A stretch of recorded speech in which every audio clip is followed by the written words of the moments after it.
Live. Thanks so much for joining us. But now we head to Mexico City for the Mexican Grand Prix with Jenny Gow. Jenny, I was right in the last one. Verstappen, give it him again. It's over.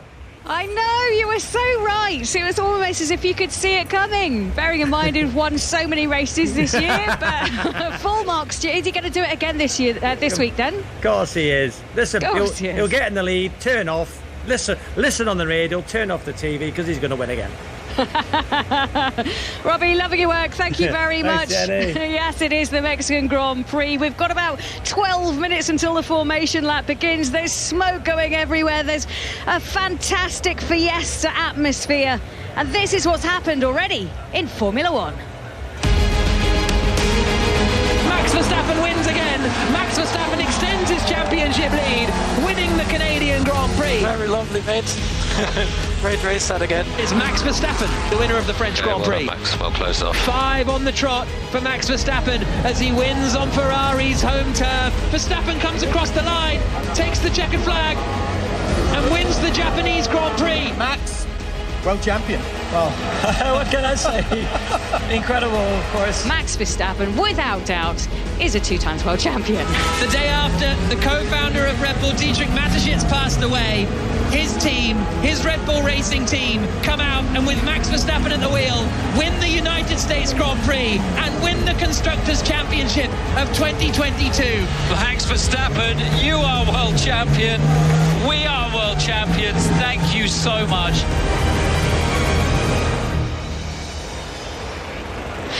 Yes, it's been one heck of a ride so far, and today Max Verstappen stands on the verge of history, looking for his 14th win of the season, a record he would take from Michael Schumacher and Sebastian Vettel. He starts from pole position, and it seems like a miracle would be needed to stop him. Jack Nicholls, you're not the miracle, but you're a great commentator. Can anyone stop him?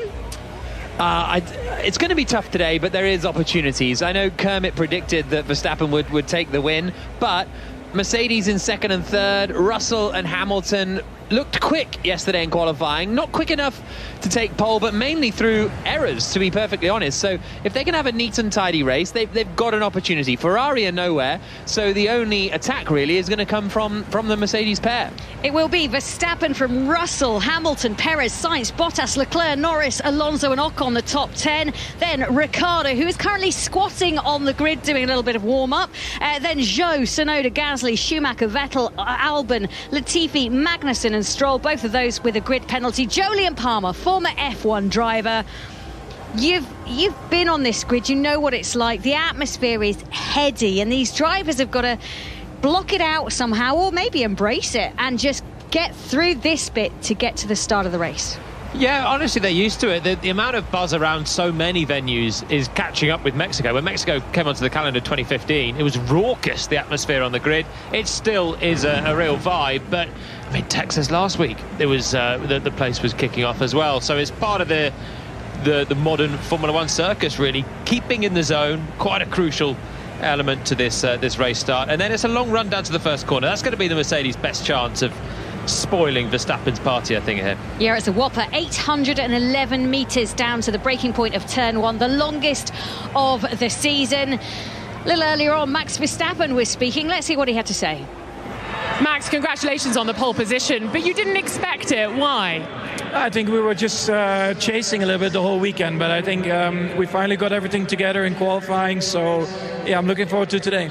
If they get you at turn 1, I imagine you think you've got the pace to get them back on a straight here or there. Yeah, we'll see. I mean, I'm not too worried about turn 1. Enjoy your race, thank you. Yep, thank you. A wave ripples around the baseball stadium. Can we call it a Mexican wave? It's in Mexico, so it's just a wave. It's beautiful. Most of the waves around here are Mexican waves. There we go. Especially on the beach, up in Cancun. Beautiful waves. George Russell starts on the front row for only his third time this season. He's had a pole position and a second place. They so want the win, don't they? Those Mercedes guys, either of them would be desperate to bring it home for the team.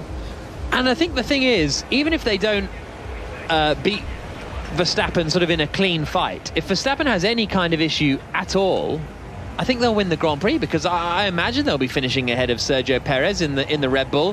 Ferrari had a really difficult day yesterday. Leclerc had engine issues, and he said he's in for a tough day today if he can't get those fixed. So we'll see what happens there. But yeah, I think the focus of today is how hard can Mercedes push Red Bull? Maybe the question isn't can they beat them. It is a bit, but if it's not that, it's how hard can they push them.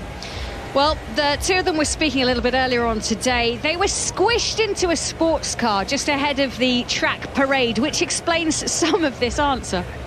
So Lewis, it's looking quite tight in this car, but I imagine it's going to be even tighter heading down into turn 1. How are you guys going to approach it? I don't know if it'll be any tighter than this. It can't get much tighter than this. But yeah, turn 1's going to be exciting. Really proud of the team, everyone working so hard this year. And this is just a true showing of resilience and just never giving up. So grateful to everybody. And, you know, we're on the first two rows. So hopefully today we can fight the Red Bulls. That would be amazing. If you can't get the job done at turn 1, of course, then it's all about strategy. You are behind on the road currently. Would that mean you're the one to force Max's hand? Don't know. We'll see. We just have to see where we come out in turn 1, I guess. And after that, it's just about time management and pace. We generally have no idea where we're going to be, so. Neither do we. And just a word on the fans here in Mexico. What's it been like as a driver to be in Mexico City this weekend? It's been amazing. The fans here are incredible. One thing I just want to say is that we will work together as best as a team today to get that win. That's our role as teammates, and so if I can help or vice versa, that's what we'll do. Good luck with that. I come round to you, George, as well. Front row for you. Have you got the car to beat Max into that first apex? I think we've got the car to win today over the course of 70 laps, but it's going to be a very long run for us into turn 1. They've always been very quick on the straight, so it's going to be difficult for Lewis and I to get ahead, but we'll definitely be doing our utmost to achieve that. You guys have found pace this weekend. Is it the altitude, or have you actually uncovered something? A little bit of both. I think the altitude helps us for sure, and the drag isn't as effective, but for sure as a team we're moving forward, and it's exciting into the last 3 races and into next year. So Jolyon Palmer, which of the two do you favour? If it's not going to be Verstappen and it's going to be one of the Merc boys, who's going to get it?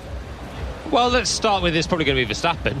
But if we're ruling him out... That's not the option I gave you. If we're ruling him out, then Hamilton, I think, from third on the grid. I just think overall Hamilton has been the better of the Mercedes in-race trim. Whenever they've looked like they're going to win, it's always been Hamilton at the wheel providing that. There's been flashes of Russell, decent moments in the race, Barcelona, the Hungary pole, but overall Hamilton is the one that's threatening these big breakthrough wins. Russell's been better this weekend. He out-qualified Lewis fair and square yesterday, so I think what the crucial thing is what Hamilton just said there, actually.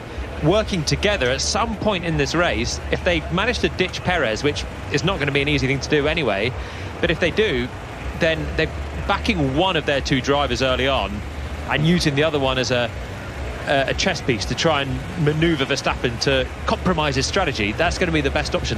Whoever that will be at that time, the start will be crucial for it. Well, exactly. I think that's the interesting part. Whilst they're both maybe a little pessimistic about getting ahead of Verstappen on the run to the first corner, I think intra-team at Mercedes, whoever ends up in second place down at turn 1, or whoever ends up ahead at least, is going to be the one that the strategy will then naturally favour going forward, because Mercedes have always been very fair on that front. You know, only once in the last 4 years has the pole man led at the end of lap 1. Really? It's a long run, and that slipstream effect does mean that everyone fans out wide coming into the first corner, and then it's about having confidence on the brakes, not going in too deep as Hamilton did when was it, back in 2016, and he just blitzed over the grass and kept the lead. So could Perez be leading by turn 1? He could. From fourth, obviously the road is only so wide and it might just be completely shut off for him. But if he can find an avenue to go down, there's a little bit of space.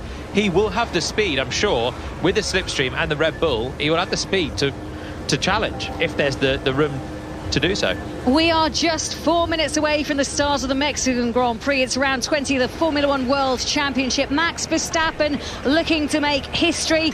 Before we do anything more, though, let's get the latest BBC News with Stuart Clarkson. This is 5 Live Formula One with Jenny Gow. It's the Mexican Grand Prix from the Autodromo Hermanos Rodriguez, 71 laps. It's a short circuit, 4.3 kilometres long, but I tell you what, this is going to be fascinating. Max Verstappen starts on pole, 2 Mercedes behind him, and his teammate Perez starting in 4th. This is the best chance Mercedes have to win all season so far, but this is the chance of Max Verstappen making history, winning a record-breaking 14th race of the season. Jolyon Palmer, former F1 driver, alongside me, Jenny Gow, and Jack Nichols, our lead commentator. And Jack, we've just seen all the tyre choices, and whilst I don't like to get too excited about something that's black and round, this is good stuff. Yeah, Verstappen's on the softs, Russell and Hamilton are on the mediums, and then Perez and Sainz are on the softs. So Mercedes here are playing the long game. I think that's the thing to read into that. They're here for the long haul, and if they were, we heard from them a few moments ago, and they were pessimistic about getting Verstappen at the start, and by starting on the mediums, that suggests that is not their priority. Right, we've got about 40 seconds until the start of the formation lap. Sergio Perez in P4 in front of his home fans. Over 110,000 of them have packed in. Most of them will be cheering his name through this. They're an excitable bunch, but what will happen? We're about to find out. So 71 laps of racing coming up. Verstappen will be on pole position. Can Mercedes get their first win of this 2022 Formula One World Championship season? Can Hamilton get his first win of the season, or can Max Verstappen become the all-time record most wins in a season man? It is 8 o'clock here on BBC Radio 5 Live. This, the Mexican Grand Prix.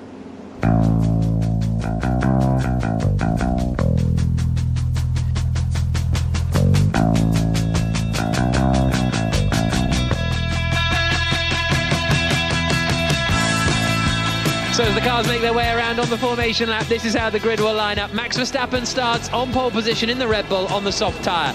Russell and Hamilton in the Mercedes are 2nd and 3rd on the mediums. 4th is Sergio Perez in the Red Bull. 5th is Carlos Sainz on the Ferrari, both on soft tyres.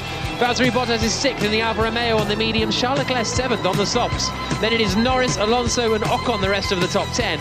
Ricciardo, Zhou, Tsunoda, Gasly and Schumacher the top 15. Vettel, Albon, Latifi, Magnussen and Stroll the 20 drivers. Of the runners outside of the top 10, the only ones on the softs are Tsunoda, Schumacher, Vettel and Latifi. The others start on medium tyres. What do you read into that tyre choice, Jolyon Palmer? Well, the fact that few others outside the top 10 have gone for the softs tells me that the medium is probably the preferred, but it's not going to be the one for the start.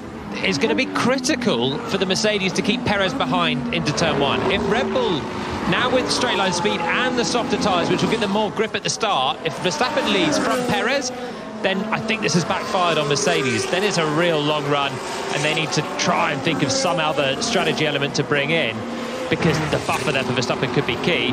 If they hold 2nd and 3rd, they could be in a strong position. So, brave strategy or conservative strategy? That's what I can't work out from Mercedes. On the face of it, when you're not winning, you want to be doing something different to the driver that is, because it gives you some other option to come through, rather than necessarily beat a car that's very difficult to beat on track in a straight fight, especially with that straight line speed that Verstappen has. So the car's coming around the final corner now. Verstappen, winner in Mexico last season, winner in 2018, winner in 2017. 3 of the last 4 Grand Prix at the Circuit Hermanos Rodriguez are going to went the way of Max Verstappen, and he is going to be lining up on pole position once again. About 20 minutes or so, just sort of southeast of downtown Mexico City, and Hamilton and Russell are about to line up in their grid slots. Russell 2nd on the grid, Hamilton 3rd. Jenny Gow. This is a high-altitude circuit, 2,200 metres. Reliability, overheating has been an issue all weekend. Teams are worried going into this race. They don't have enough data to enable them to guarantee they'll finish the race. Lance Stroll coming around the final corner now in the Aston Martin. Verstappen is on pole position in the Red Bull. Russell in 2nd, Hamilton 3rd. It looked as though Verstappen was maybe positioned a bit aggressively across the front of Russell, but maybe it is pretty even. The final car lines up in position. Lance Stroll at the back of the grid, and the Mexico Grand Prix is about to get underway.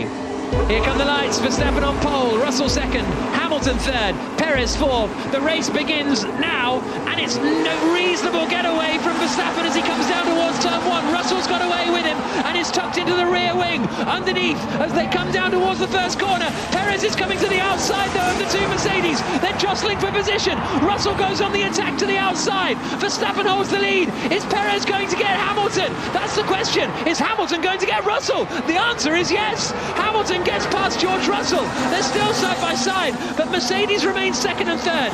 Perez in fourth, but he's now going to the outside of Russell, challenging for third on the run down towards turn 4, and he pulls it off.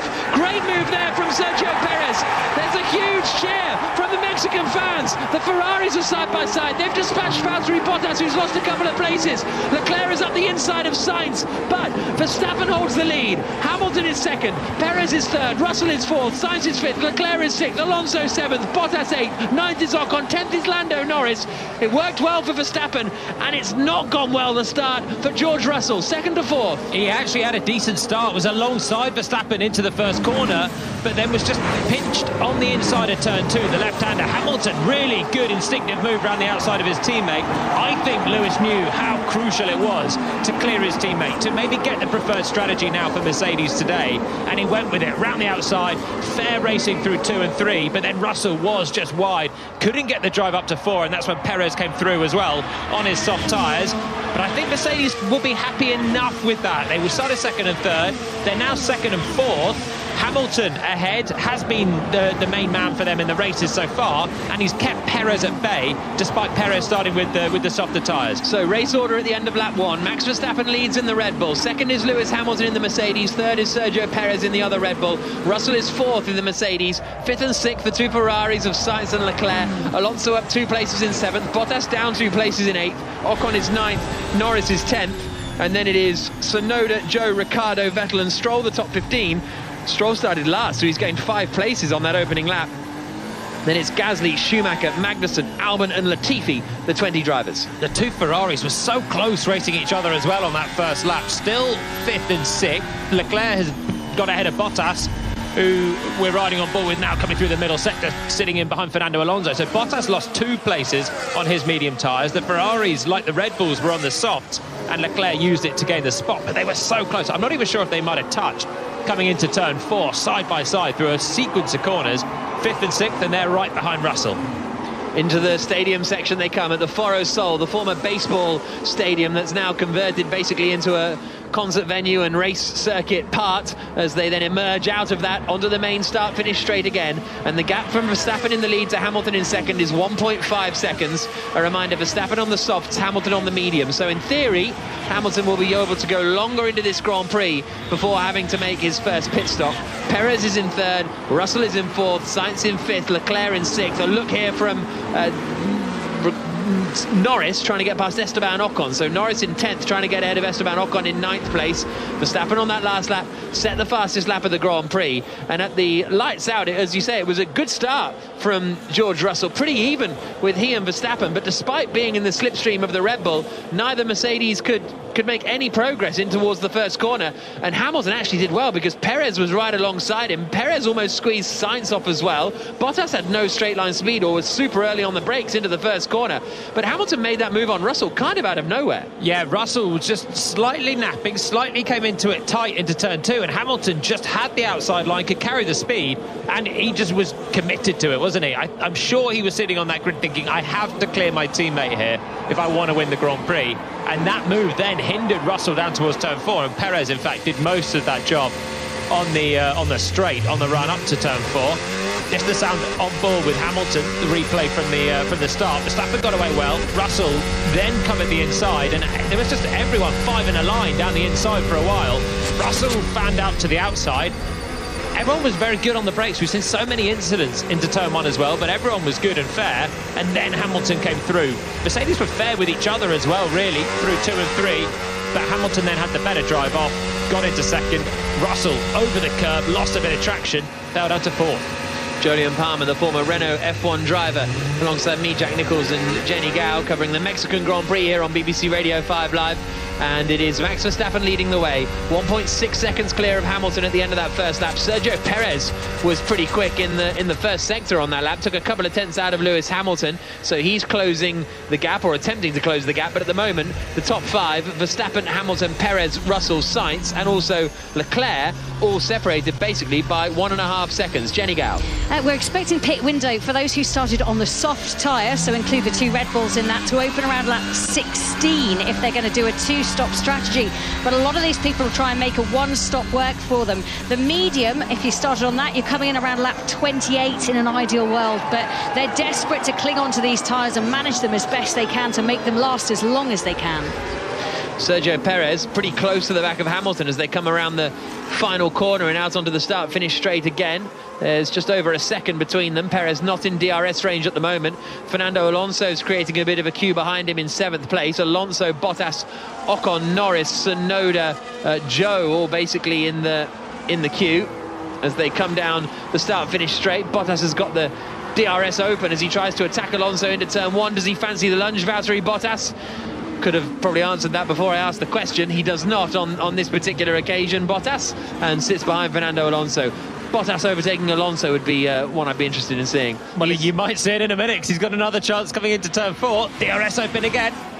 Bottas goes to the outside, Alonso covering the inside, but nowhere near getting through this time, Valtteri Bottas. So quick this weekend, Bottas, but he's never been an aggressive racer throughout his career. Okay, Valtteri, we're in a very good position here. Plan A. We need to stick to plan A.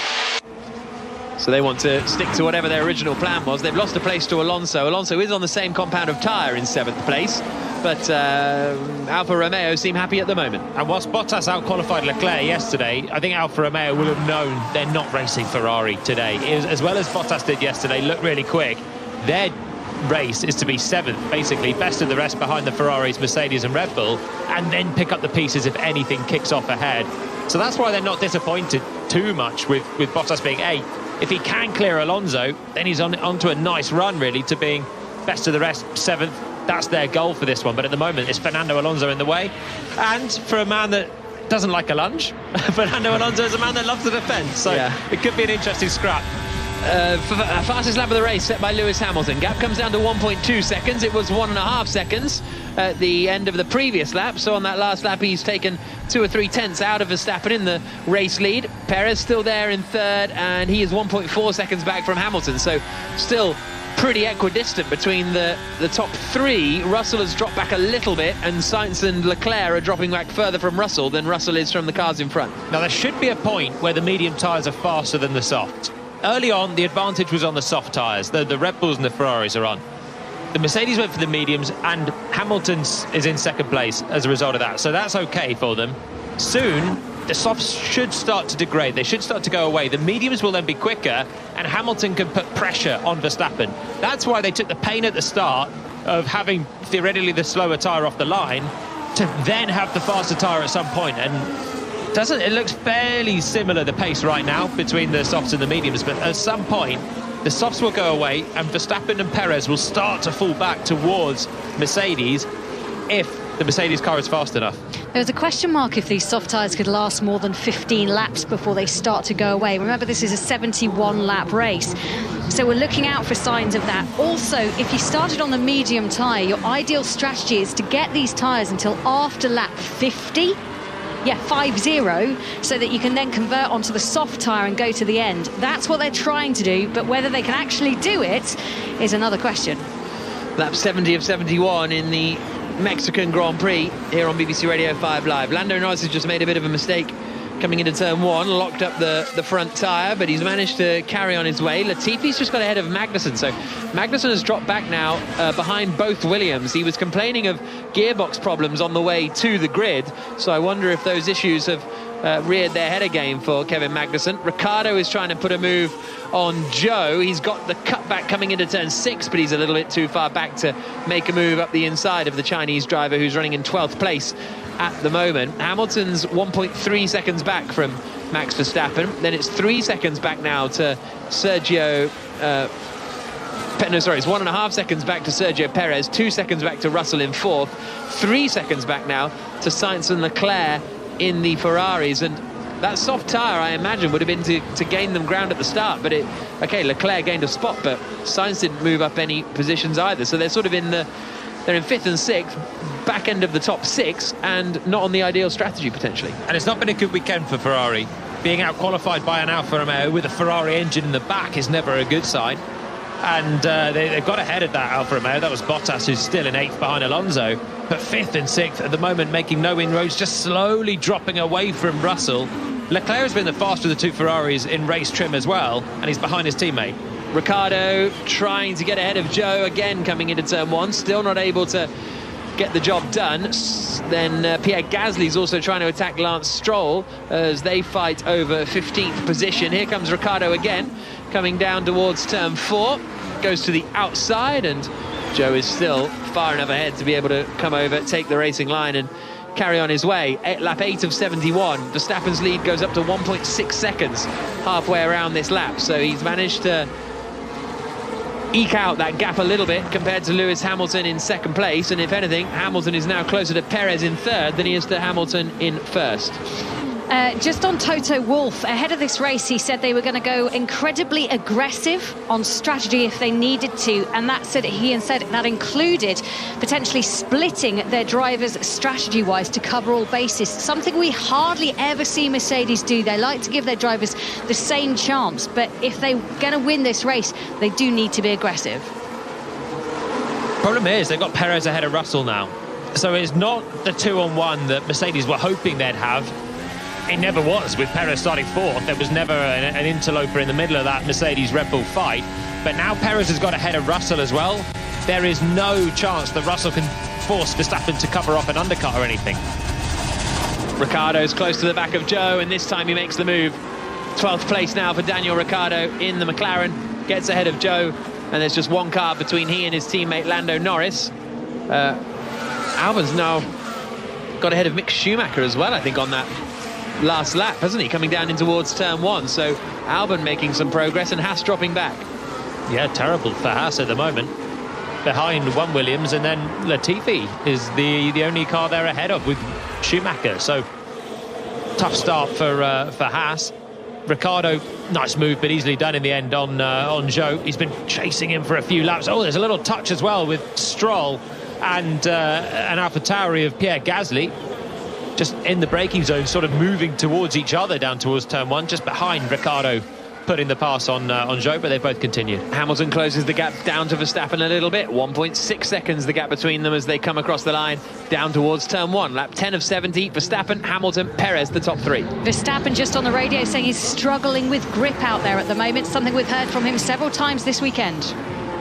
So Russell is drifting away from the top 2, half a second slower than Hamilton on the last lap. He's nearly 6 seconds down on the race leader. He's still not a mile away from Perez, but there is just a gap starting to build slightly from Verstappen to Hamilton, 1.5 seconds, 1.7 Hamilton to Perez, and then it's 2.5 back to Russell. Is he dropping back to save his tyres and play the long game here, or is he just starting to lose the pace of the top 3?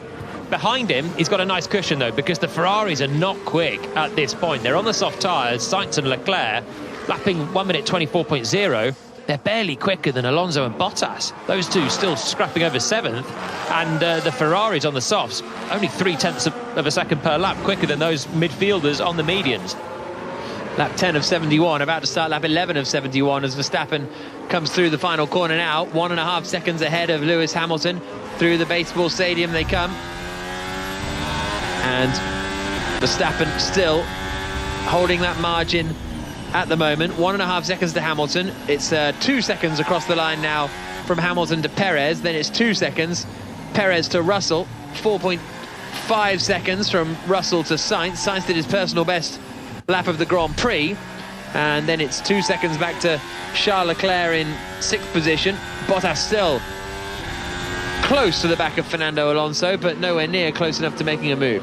One of the biggest issues with racing in Mexico is the altitude. It means that the cars can overheat very easily, and you don't want to sit in the dirty air of the car in front of you, so they need clean air. There have been power unit overheating, radiators, you name it. So all the teams cautious about quite how close they can follow the car in front. Lap 11 of 71. Verstappen still leading in the Red Bull. Hamilton in second, Perez in third, Russell in fourth. Then it's that gap back of 4.6 seconds to Carlos Sainz and Charles Leclerc in the two Ferraris, who,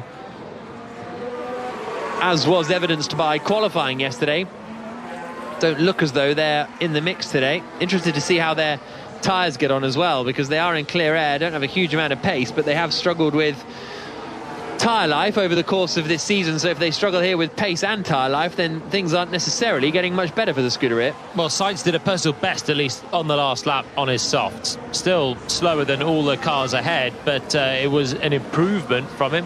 Half a second down on the race leaders. Russell as well is starting to pick up his own pace, so maybe it was just dropping back, saving tyres, saving a bit of clear air for himself, and now he's able to get closer. In fact, just 0.06 off Hamilton's time on the last lap, so still 6 seconds covers the top four. It's tight, it's still anyone's game, it's just a little bit cagey at the moment. No big impression made by anyone. The soft tyres are still hanging on. Yeah, I think that's the way to describe it, isn't it? It's almost like it's a game of chicken, really, as to who's going to blink first, and how much can Verstappen keep his tyres alive compared to Lewis Hamilton in second place, and then what can Perez do in third position? Because if Perez gets close enough, presumably he can try and scare Mercedes into pitting Lewis Hamilton to avoid the undercut, but they are on different tyre strategies, so maybe Mercedes aren't going to be too worried about the undercut in this scenario. If they want to win the race, they can't be thinking about covering off Perez early. Sliding everywhere, man, I've no grip. Lance Stroll in 15th position, complaining about no grip. It's been the order of the weekend, really. No grip, low downforce circuit, high altitude, so it's thin air, which means that even though they're running as much wing as they possibly can, the downforce is still minimal. It's also not that warm, the tyres aren't working all that well, there's a lot of sliding around. So there's been so many mistakes from drivers throughout the weekend. Leclerc crashed his Ferrari on Friday. Yesterday there was all manner of problems for so many drivers up and down the field. Even Russell on his last flying lap slithered off the road and blew what he thought was a chance of pole. And now Stroll on the radio down in 15th place in the Aston Martins, who are Vettel's in 14th. The two of them are having a really tough weekend after showing their best pace of the season last week. But he's radio saying no grip, and this is the sound of Pierre Gasly in the AlphaTauri hunting him down. Gasly's very, very close in that fight over 15th position. Stroll covers the inside, Gasly goes to the outside. Can't get the job done on the brakes. Stroll holds the inside line and holds on to 15th position at the moment. Fastest lap of the race last time through for Lewis Hamilton, but it was only 300ths quicker than Max Verstappen managed. Gasly's got another run coming down into turn 4, tries to sell Stroll the dummy, sells Stroll the dummy, locks up. They're going to be wheel to wheel, and Gasly pushes him off the circuit, and I think Gasly's going to have to give that one back, because they both went flying off track, and Gasly surely will have to relinquish that spot. He's gained 15th place, but fairly unfairly. Yeah, I like the intention of it from Gasly. Oh yeah, lovely. Saw the inside, Stroll covered the one into turn 1, then Gasly went for it, a little bit of a dummy, but in the end, I think just too late on the brakes. Stroll tried to turn in, Gasly was locking up and just couldn't make the corner himself, so that's an illegitimate pass. Force me wide. Yeah, that was Stroll's opinion. Gasly has not yet yielded that place either. I think he's just quite a frustrated man at the moment in general, isn't he? He's not having a strong start to this race either. His teammates looking at the back of Lando Norris for a point, and Gasly's fighting with Stroll for 15th place. And at the moment, he's stayed ahead and will be incurring a penalty. Verstappen's radio. Just need to try and break this toe, Max. Doing a great job. So Verstappen being told, you need to try and break this toe. Hamilton on the last lap, quickest lap of anyone. This time it was about 700ths quicker than Verstappen in second place. The gap is still lurking at 1.6 seconds, but need to break the toe is the message to Verstappen. They are nip and tuck out front. Perez made a big mistake on the last lap. He lost a second in one lap, so that gap has now gone up to 3.5 seconds, Hamilton to Perez, and Russell, in fact, now is just a second and a half back from the second Red Bull. Verstappen, 1.5 seconds ahead of Hamilton, then there's 3.5 seconds back to Perez, and then another Mercedes on the tail of the second Red Bull. Perez there with an error. The conditions are tricky, low grip for everyone, even on the soft tyres right now. Hanging on, Verstappen does the personal best this time. He's 300ths quicker than Hamilton this lap around, but mistakes could be the order of the day. Pit window is just about to open for those starting on the soft tyres and maybe starting to struggle.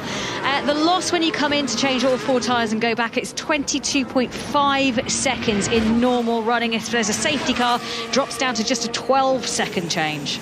I think with the strategies they're on, Mercedes will be happy for Perez to just drift.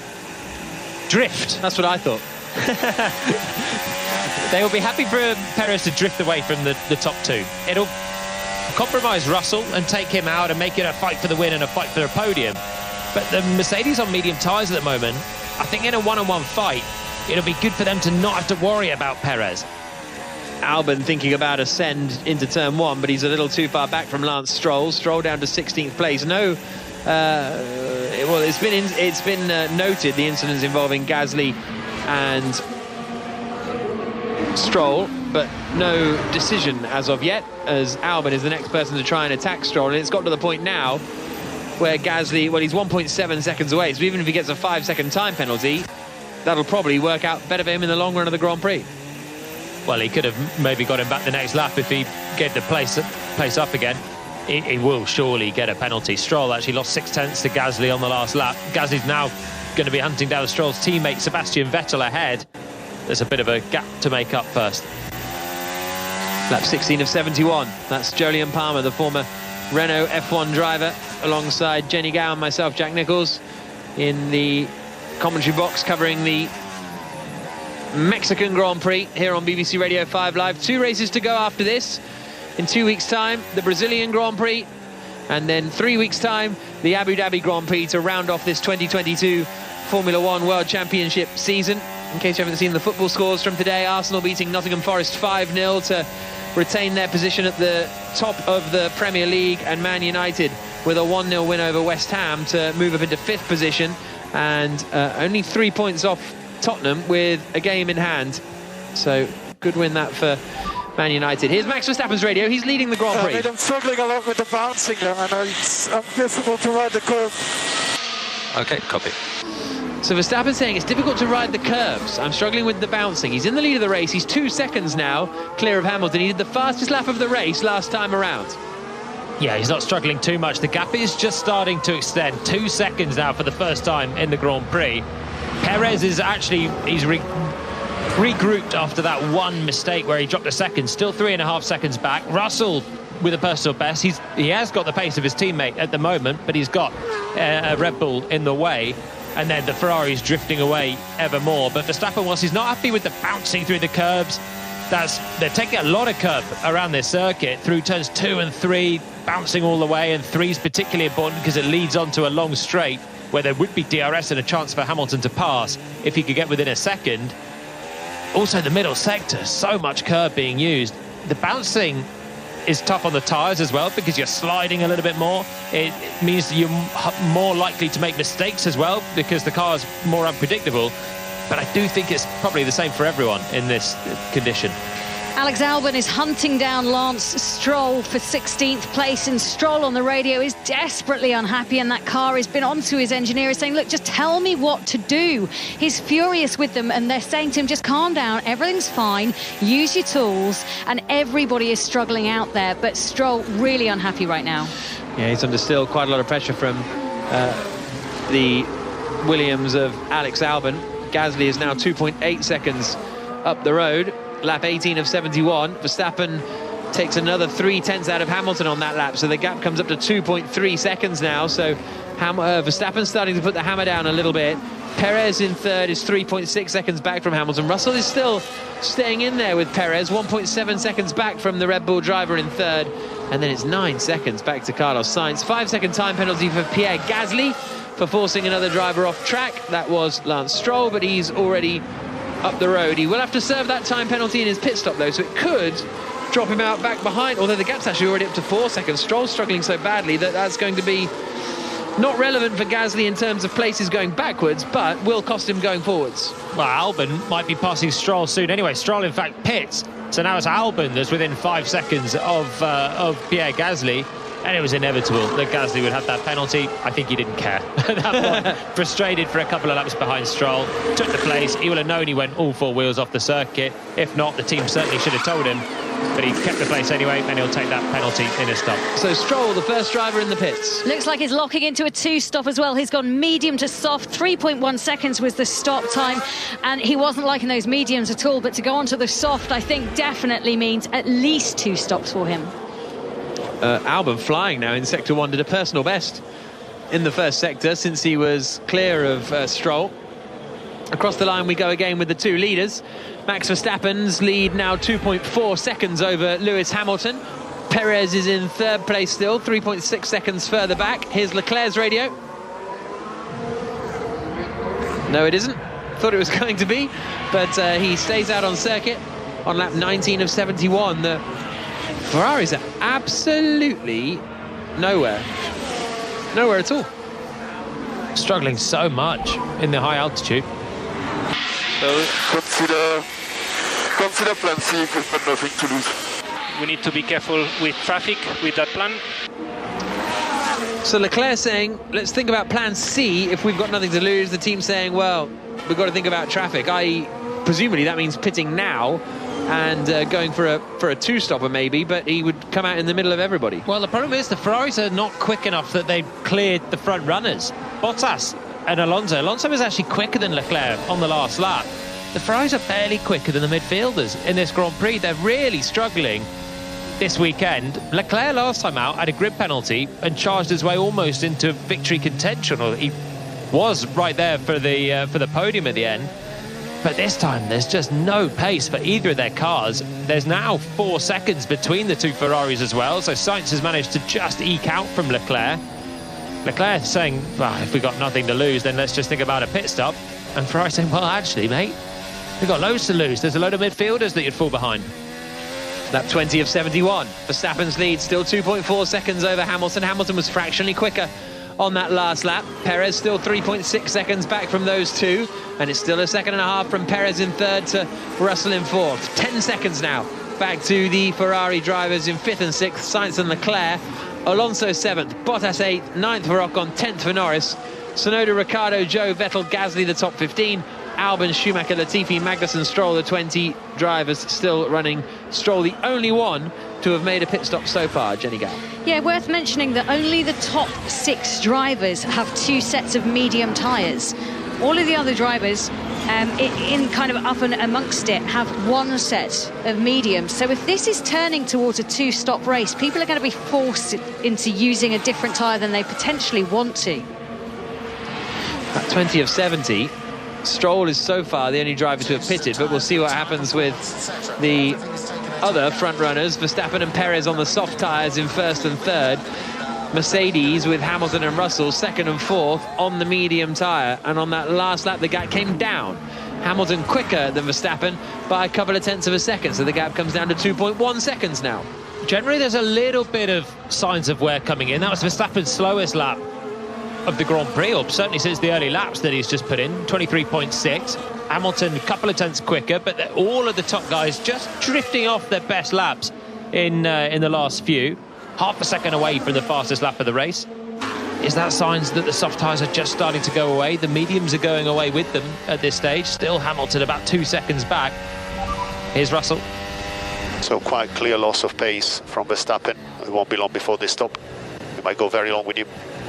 Ooh. So that's Russell's radio, and Mercedes think Red Bull are going to pit soon.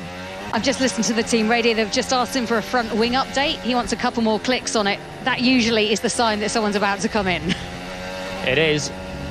At the moment, Verstappen, they don't have the gap yet to pit Verstappen, but soon they will have the gap over Carlos Sainz in the Ferrari. 18 seconds at the moment, Verstappen is ahead of Sainz. He's had a personal best in the first sector on that lap, trying to regain some of that time to Hamilton, just ebbing and flowing that gap. He's only 4 tenths quicker on that last lap than Carlos Sainz, so it'll take a couple more laps for Verstappen if he carries on at this pace. I think it was a slow lap for Verstappen, just a bit of an outlier on the last lap. He picks up the pace again now. He's 400ths quicker than Hamilton. They're pretty much trading blows again, Verstappen and Hamilton out front. Perez now 4 seconds away from Hamilton, so Perez, he's still there or thereabouts, but he's not an immediate threat to Hamilton's second place, and he's still got Russell just 1.5 seconds behind him. They've just got to be looking at that gap to Sainz.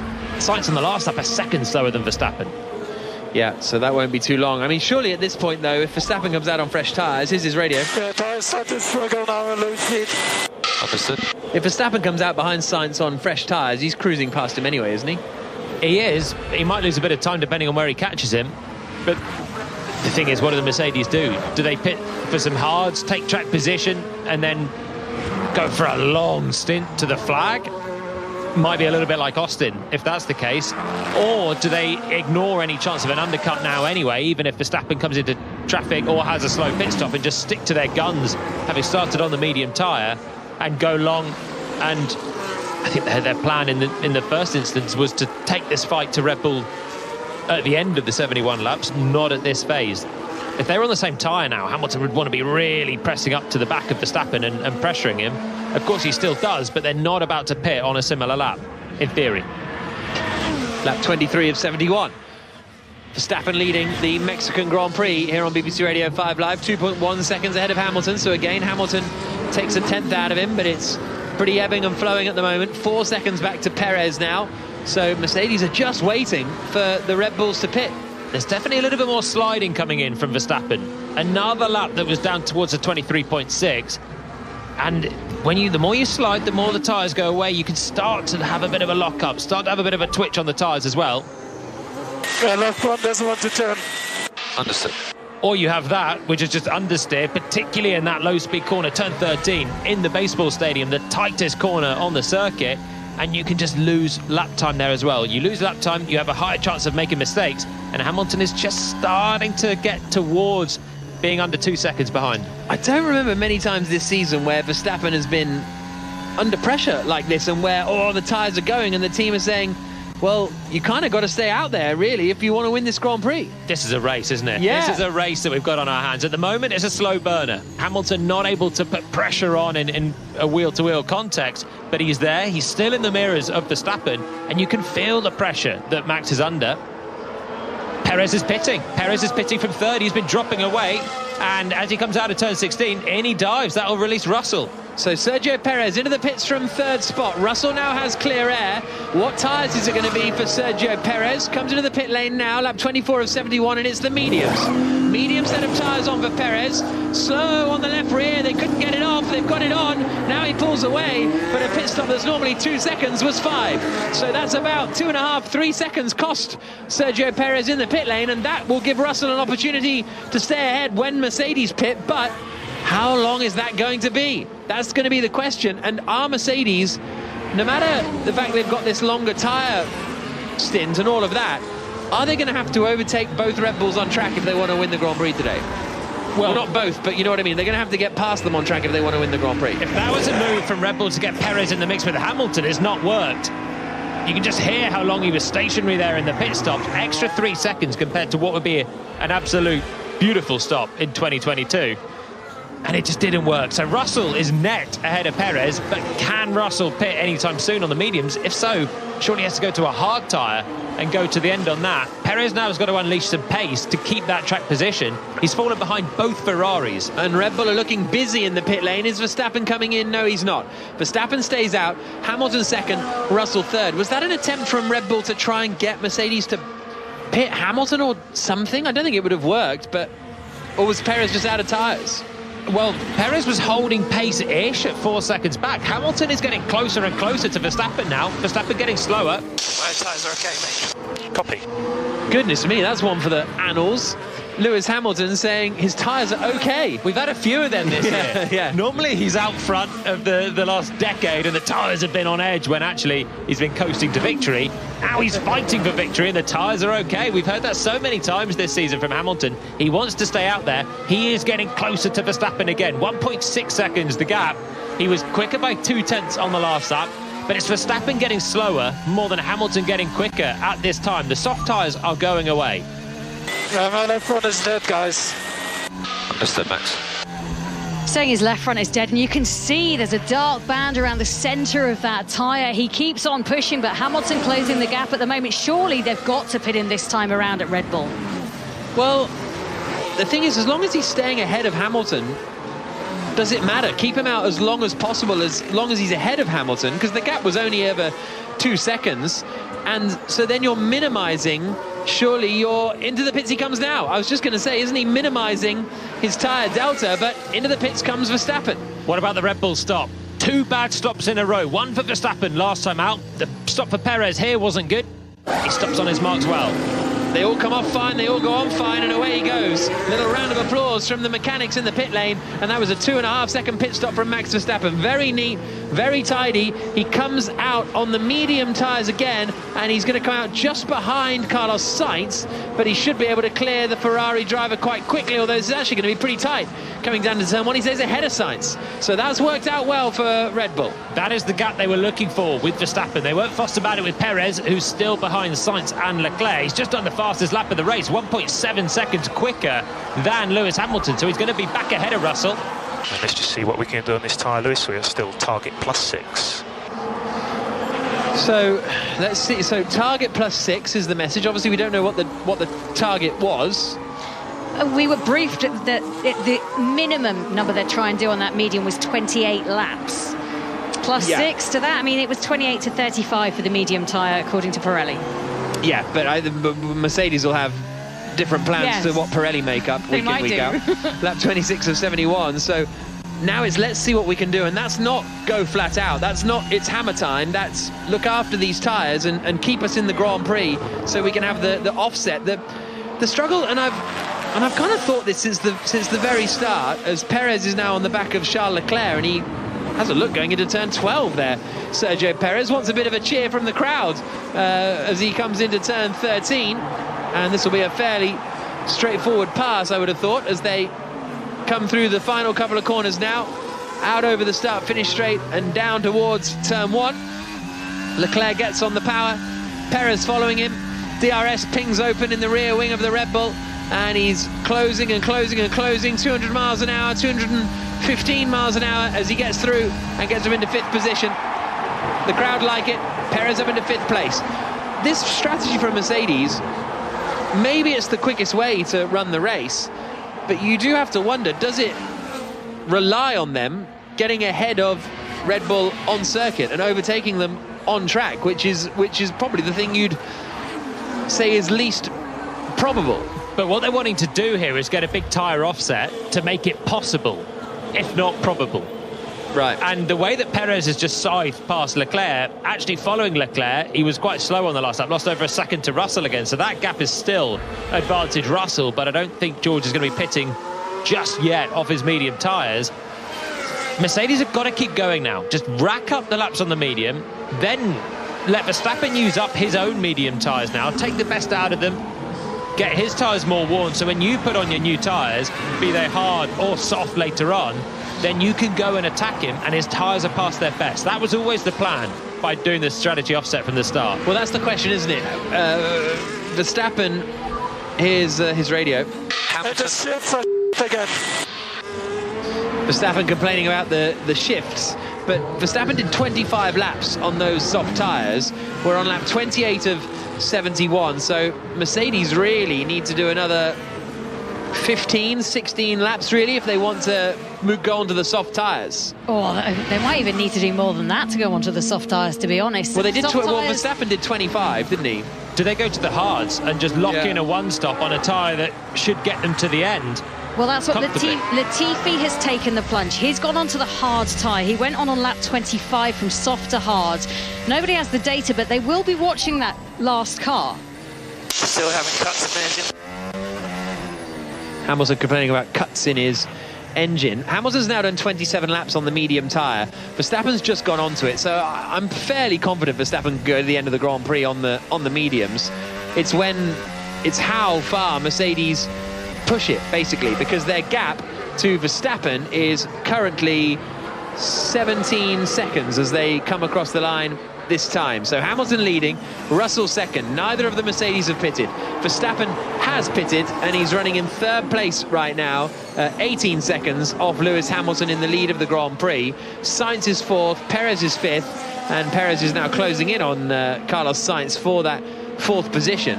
But this is going to be the question now. How far can Mercedes run into this Grand Prix as Leclerc comes into the pits for Ferrari, running in 6th position. None of the midfielders have pitted either. So 7th place downwards, no one has pitted. All your Alonso's, Bottas, Ocon, Norris, Tsunoda, Ricciardo, Joe, everybody else is yet to come into the pits. It's just the front runners that have stopped. Great stop from Ferrari, 2.3 seconds. Yeah. Quicker than Red Bull so far, but Leclerc's going to emerge still into traffic because they've been so slow throughout that first stint. Perez is now on the back of Sainz and needs to clear him quickly, but he's caught him in quite a bad area, Perez. He's quicker than Verstappen when he has clear air. Verstappen is not using up the maximum from his tyres right now. Russell's just done a personal best on the last lap, slightly quicker than Hamilton for the last few, and Verstappen was only half a second quicker on his new tyres. Hamilton comes around the final corner and comes into the pits. Lewis Hamilton pits for Mercedes from the lead of the Grand Prix. Really interesting decision here. I thought they would go a little longer than that. On go the hard tyres, and it's a little slow, but it's not terrible. 3.3 seconds for the Mercedes team in the pits. Russell stays out there in the lead of the Grand Prix. Verstappen is going to get ahead of Hamilton here. Also into the pits comes Carlos Sainz, so that frees Sergio Perez up into 4th place, and Verstappen now up into 2nd position.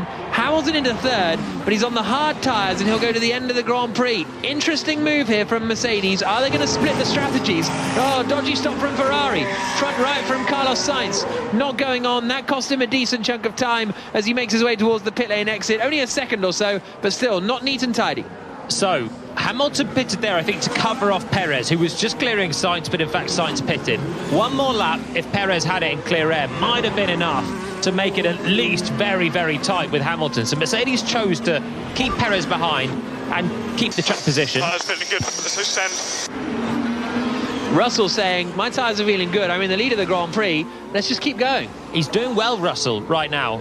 Personal best again for him, quicker than any lap Hamilton has done on the medium tyres so far. Shows his pace is there, and again, half a second only slower than Verstappen on his new tyres. Jenny Gow. So Sainz has gone onto the mediums, as has Perez already. Hamilton's gone onto the hard, Verstappen's on the mediums as well, and Leclerc went onto the mediums. This will be fascinating to see if Verstappen can actually get to the end of this race on those medium tyres and convert this into a one-stop, which is what they all wanted to do, the one-stop. Lap 31 of 71. George Russell leading the Grand Prix. 2nd place for Max Verstappen, 3rd for Lewis Hamilton, 4th for Sergio Perez. But Verstappen, Hamilton and Perez have all made their pit stop. Russell has not yet. Alonso is 5th, yet to pit. Bottas 6th, Ocon 7th, Norris 8th, yet to pit. Sainz has pitted in 9th. Ricciardo hasn't in 10th. Leclerc has in 11th. And then Joe, Vettel, Gasly and Albon, the top 15. Tsunoda, Magnussen, Stroll, Schumacher and Latifi, the 20 drivers. So, just getting a replay of Charles Leclerc running in 11th place. He had a moment coming through the S's on his way to the grid, and he's had another one coming through the S's here on lap 30. A little spike of the heart rate, I think, for Leclerc coming through turn 8. That was a big moment. The car just suddenly letting go over the curb of the right-hander. Caught it. Ferrari are racing no one, really. I mean, if anything, they're racing Bottas and Alonso. Such as their pace, they're not in contention with the Mercedes or Red Bulls. Still, a few things going wrong. Slow pit stop for Sainz. Leclerc right on the edge there, but nicely caught in the end. Here's Russell's radio. Soft at the end. So we need to go very long to make that work. The thing is, you might as well if you're Russell, because you got 4th place in the bag, basically. And he said, let's go right to the end, or keep going a long time, and then put the softs on and be aggressive. That's what he fancies doing at the moment in the lead of this Grand Prix. Well, the same way as Hamilton had to get past Russell at the start, he did a decisive move around the outside of turn 2. Russell now knows if he goes for the hards, he's not going to win the race. He's going to finish behind Hamilton. They're on the similar strategy, and he'll need some team orders, and it's unlikely. His chance to win the race is to do something completely different to his teammate. Go long, stick on some softs. He'll have to come past not only Hamilton, but also the 2 Red Bulls as well to make it work. But that's his best chance. So, and he's doing a good job at the moment, Russell. Still holding some decent pace, which is good data as well for Verstappen to see how long he can go on his mediums. Can he get to the end? And what sort of life will those tyres be in by the time he gets there?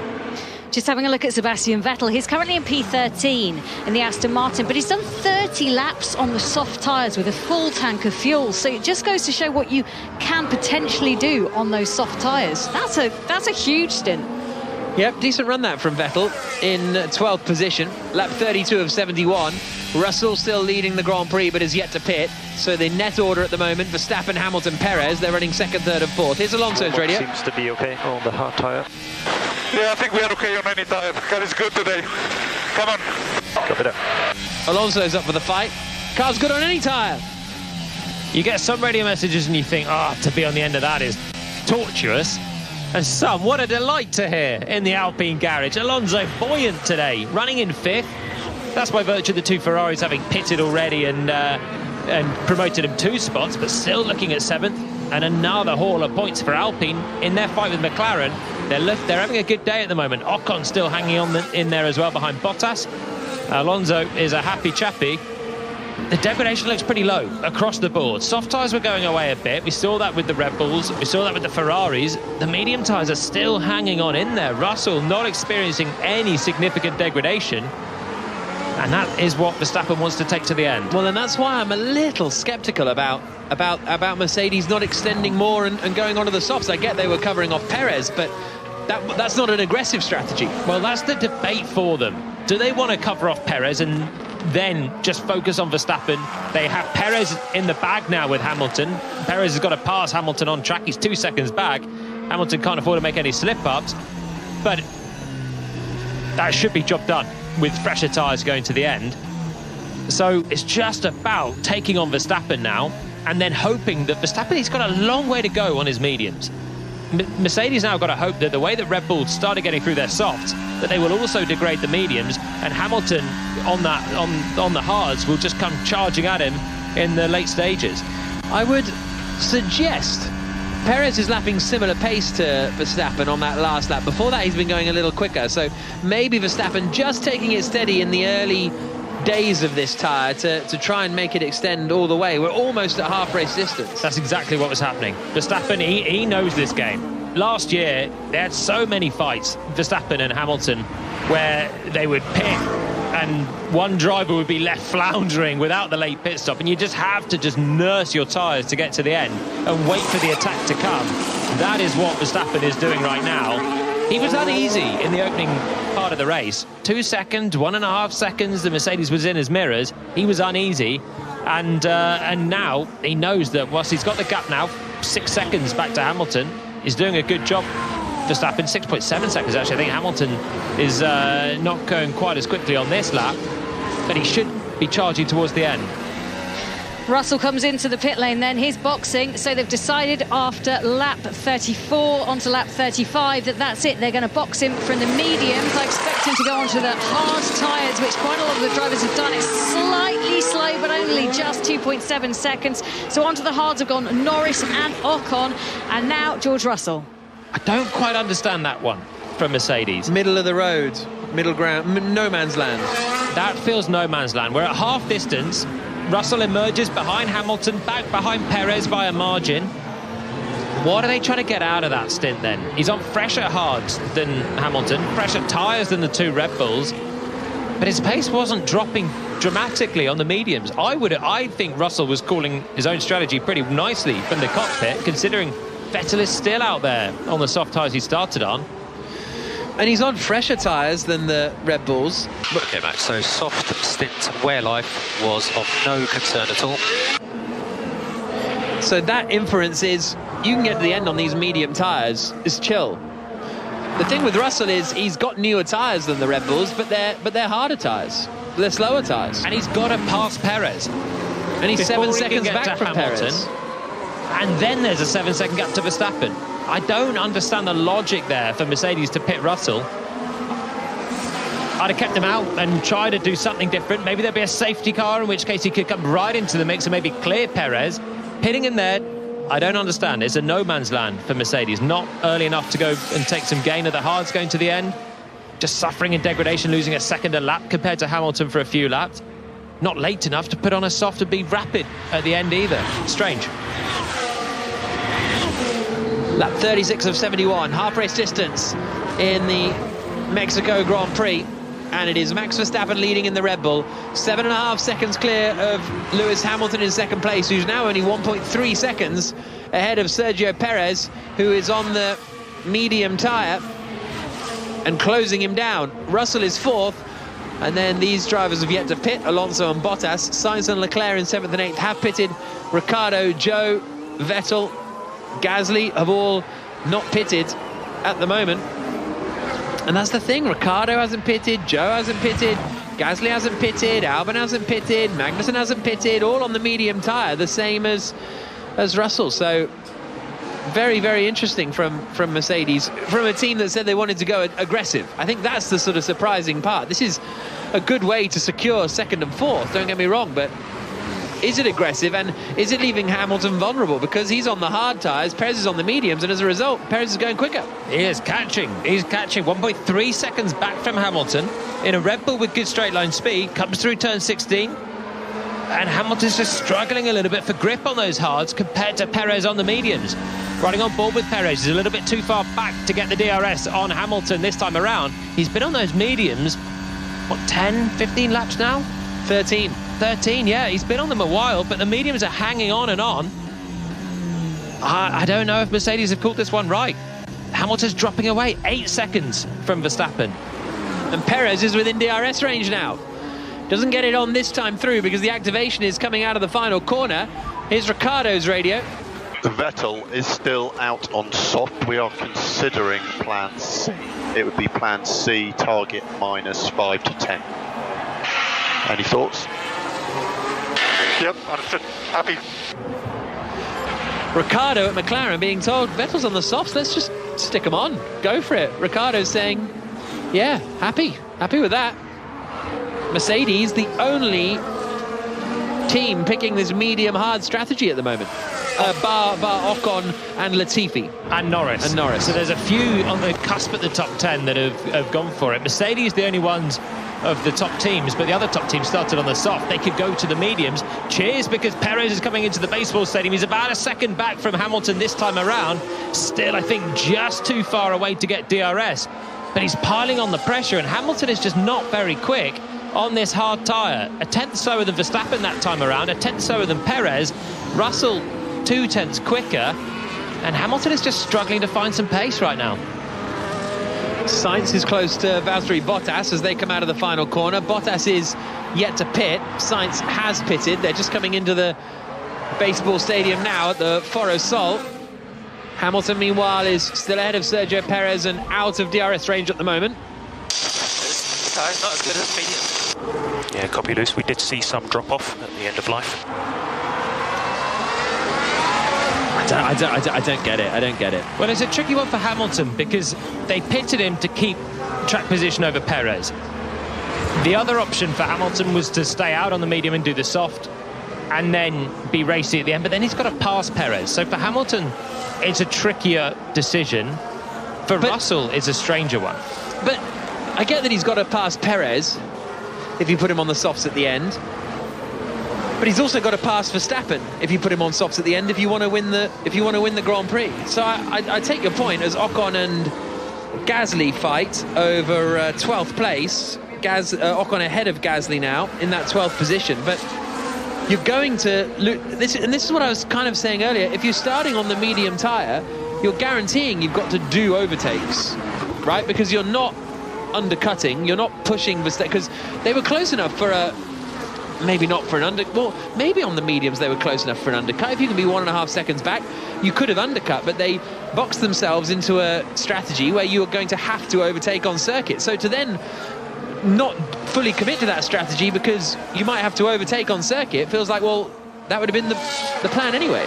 So I can't quite follow it. Well, it's overtaking one car or two cars. Of course. And putting on a soft, being behind Perez and then having to clear Perez, which would take some laps and some tyre life out, and then going to chase Verstappen 8 seconds up the road. It's a pretty tall order. The undercut disagree. Didn't work for them early on because of that medium start tyre. But that's what I mean. They chose that also. I think that's because you say, oh well, the others could do it because they didn't start on the mediums. Well, that was still a Mercedes decision to go long, and they didn't really go much longer. The Russell one is, I find it baffling. The Hamilton one, I can see the logic as to why they pitted. Was the medium tyre the good starting tyre? Well, at the moment, it probably doesn't look it. but there's still 31 laps to see if Verstappen's tyres start falling away, and if Verstappen's tyres do start falling away, it'll look genius. Yeah, lap 40 of 71. That's Jolyon Palmer, the former Renault Formula 1 driver, alongside myself, Jack Nicholls, and Jenny Gow. Yeah, Vettel's just come in. He's the last man to pit off of the soft tyres and onto the medium. He made them go a whopping 40 laps, which is pretty impressive. You've also got Magnussen, who's just come in as well in the Haas. And Albon, I think he's just come in as well. They've both switched onto the medium tyres. This is reminding me a little bit of last year's race now. Verstappen disappearing out front, Hamilton holding on for second place over Perez, and he's still just got that 1 second. Perez a little too far away for DRS, but if Perez can get within DRS, that extra closing speed would be huge for him. Carlos Sainz is trying to get past his compatriot Fernando Alonso they're fighting over 5th place at the moment. So Alonso hasn't pitted, Bottas has. He's just emerging from the pit lane, but it's only Alonso, Bottas, well, no, not Bottas, obviously, Ricciardo and Joe. Alonso, Ricciardo and Joe that have yet to pit, and Sainz does get ahead of Alonso now and up into 5th position, but he is 21 seconds behind George Russell, 22 seconds now behind George Russell. So Ferrari almost a pit stop back in 5th position as well. Pierre Gasly hasn't stopped either. So those are the drivers that haven't stopped. 31 laps to go. Verstappen leading. The gap goes up to 9 seconds now to Lewis Hamilton, 0.6 quicker on that last lap. He's marching away, Verstappen. Perez stuck behind Hamilton now, 1.2 seconds back in a bit of dirty air. Needs to penetrate within a second, and then he'll get the DRS and a chance to overtake. But he's in that frustrating zone now, Perez. I'm sure he's got a bit more pace in there if he didn't have Hamilton ahead. That's his problem. Russell doesn't have any pace either in the other Mercedes. Was going quite nicely on the mediums. He's put on the hards. It's going no quicker now. A couple of decent laps, and now he's actually going the same as he was going on the mediums before they pitted. Bottas has just gone onto the hards, considering he pitted, and so is Alonso. So both of those two going on the hard tyre, even though they've made it into the second half of the Grand Prix and have 30 laps to go. So very interested to see what Ricciardo gets up to. And let's not forget, this hard tyre was one that was declared wasn't going to be used at the start of the weekend. Lap 41 of 71. Alex Albon did come in and he put a soft tyre on, so he's one of the few drivers that have gone medium to soft. Stroll also did that. So far his current stint on these tyres is 23 laps on the soft tyres. I wonder if he can make it all the way to the end. Good move there from Ocon, getting Bottas. Bottas has just come out of the pits. Ocon has... Well, they both just come out of the pits a few moments ago, and Ocon's got ahead of Bottas here with a very nice move around the outside at turn 1. Lock up from Ocon coming into turn 4, but that is now over, I think, what will be a net 8th place, and it was a very nice move indeed from Esteban Ocon. Bottas, after starting 6th on the grid, dropping back now to net 9th. Yeah. Alfa Romeo thought they were in a good place earlier on, could accept Alonso getting through, but now the other Alpine comes through. Bottas, so far back, Ocon. Bottas is just not a great racer, wheel to wheel, so often. He's just not aggressive. And Ocon swept around the outside. Bottas half-heartedly thought through turns 4, 5, 6. But Ocon had him covered every step of the way. And in a car that was so quick yesterday, he's now only looking like picking up a couple of points in the Alfa Romeo. Personal best first sector of the race for Lewis Hamilton. 0.6 quicker than Verstappen. I'm not happy with this tyre. Sliding around a lot. This tyre isn't good, mate. We did see a drop off on the medium, so I think that some may struggle to get the end on that. Even that message from Pete Bonington, it was Russell we heard first, Hamilton second. The message from Pete Bonington is not an optimistic one. That's not a, no, the race will come to us, don't worry. That's a, there was a bit of drop-off on the medium, so maybe. The race is getting away from them, but Hamilton has just smashed in a lap 1 second quicker than the last handful of laps that he's been doing. So he's just suddenly found some pace. He's 9.3 seconds back from Verstappen. He's shaken Perez off slightly. Perez now 1.8 seconds back. And he's unleashed a much better lap time, having done a run of poor laps, losing half a second every single time he came through. This time he takes 0.3 back from Verstappen. I don't think that will get Red Bull's nerves jangling too much right now. but it is at least some pace on that hard tyre. It's done 13 laps. 13 laps on that hard tyre so far. I mean, it's slow to warm up, but not that slow. No, it's not the warm-up. Holding back. No, well, they've been quicker than that. It's not his personal best. He did that when he put the hard tyre on. Russell did an even quicker lap. So they had pace earlier on. Then both drivers complaining about tyres. We've just heard it. And then Hamilton is the fastest man on circuit on the last lap suddenly. Is there some charge left in him? The problem is he's just dropped so far back now. He was 1.5 seconds back in that first stint. Now it's 9.5 seconds and the laps are ticking down. And Verstappen's been saving his tyres the whole time. We saw him going slower than Sergio Perez in the early stages of this second stint. So even if Hamilton finds some pace, Verstappen's going to have a decent amount of tyre life left, lap 44 of 71. And this time Hamilton drops 4/10 from his last lap. So it's just very inconsistent on these hard tyres. Perez was no quicker, so the gap is still hovering about 1.5 to 2 seconds. And Ricciardo is still out there on the mediums.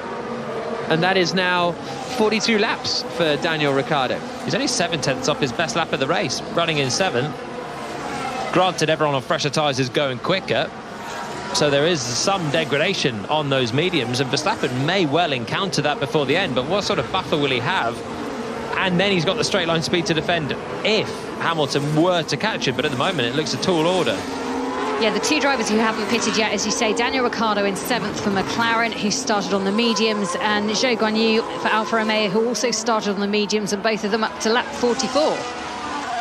Do you think that Mercedes, it's impossible to know, of course, is there any chance Mercedes thought Red Bull would be starting on the mediums, and so they think if they go on the softs and Red Bull are on the mediums, then they're cooked because they're going to be on the sort of worse strategy, so they're trying to match Mercedes? Because it's been quite rare this season, broadly speaking, that we've had differences in tyre strategies up at the front. If I were Mercedes starting 2nd and 3rd and I was thinking Red Bull would start on the medium, I would definitely go for the soft and try and take the lead at the start. That would be the obvious thing, to take the track position and then fight it out from there.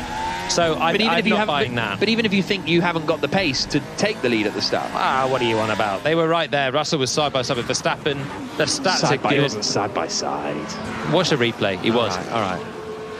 Lap 45 of 71. Verstappen leading the Grand Prix. 9.7 seconds ahead of Hamilton in 2nd place. Perez is 3rd. Russell is 4th in the Mercedes. There's a great little fight going on behind Zhou, who is currently in 9th place, yet to pit on the medium tyre, and he has got Ocon and Bottas right behind him now, and this is going to be a nice little fight coming down in towards turn 1, unless Zhou dives into the pit lane here, but Bottas is right up behind the Alpine driver. He doesn't dive into the pit lane, so we're going to have a nice little three-way tussle coming down into the first corner. Ricciardo does pit, so this fight is over 8th place. Zhou, Ocon and Bottas, the Alfa Romeo, the Alpine and the other Alfa Romeo, but Ocon goes to the outside. Bottas is in the slipstream, and he's nowhere near doing anything in the end. So Alpine of Ocon gets ahead of Valtteri Bottas, ahead of Zhou, stays ahead of Bottas. Bottas has got a decent enough drive, actually, but Ocon actually got the DRS from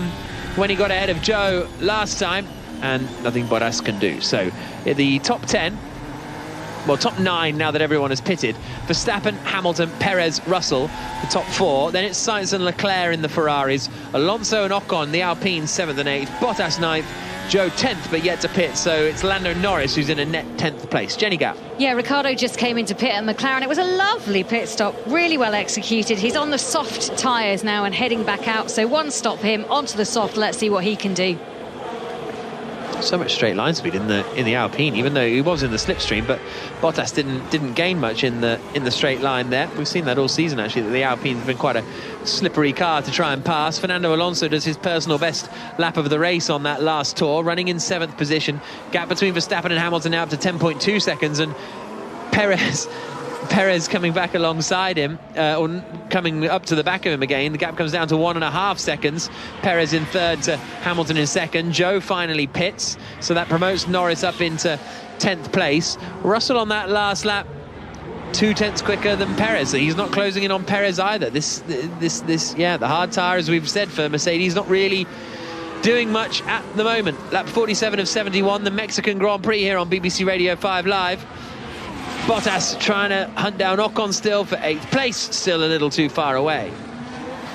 Joe is coming out of the pits, quite a long way down the order. That is the thing for Russell, where if he had pitted and extended his stint, how much time would he have lost to those around him, and would it have been too much to make back up? I presume that was the calculation that Mercedes deemed was too far for him to do anything, even if he put the soft tyres on. So what do they do instead? Put the hard tyres on. He's just lurking 6.5 seconds back, not making any inroads anyway. There was no obvious option, but the gamble was to go for the soft, and then you got the chance of a safety car as well, which would bring him right into play. And the Russell one, with nothing to lose, I find baffling. Hamilton had something to lose. You get a lost track position to Perez, and then it'd be a Red Bull 1-2 right now, and we'd be thinking, can Hamilton get back ahead of Perez, let alone try and take a race win from Verstappen? Passing Perez, I think, would be hard enough. So Hamilton pitting was okay and understandable. The Russell one was strange. Both of them still struggling, but Perez still 1.5, 1.6 seconds back. I think Hamilton's got the measure of him for now.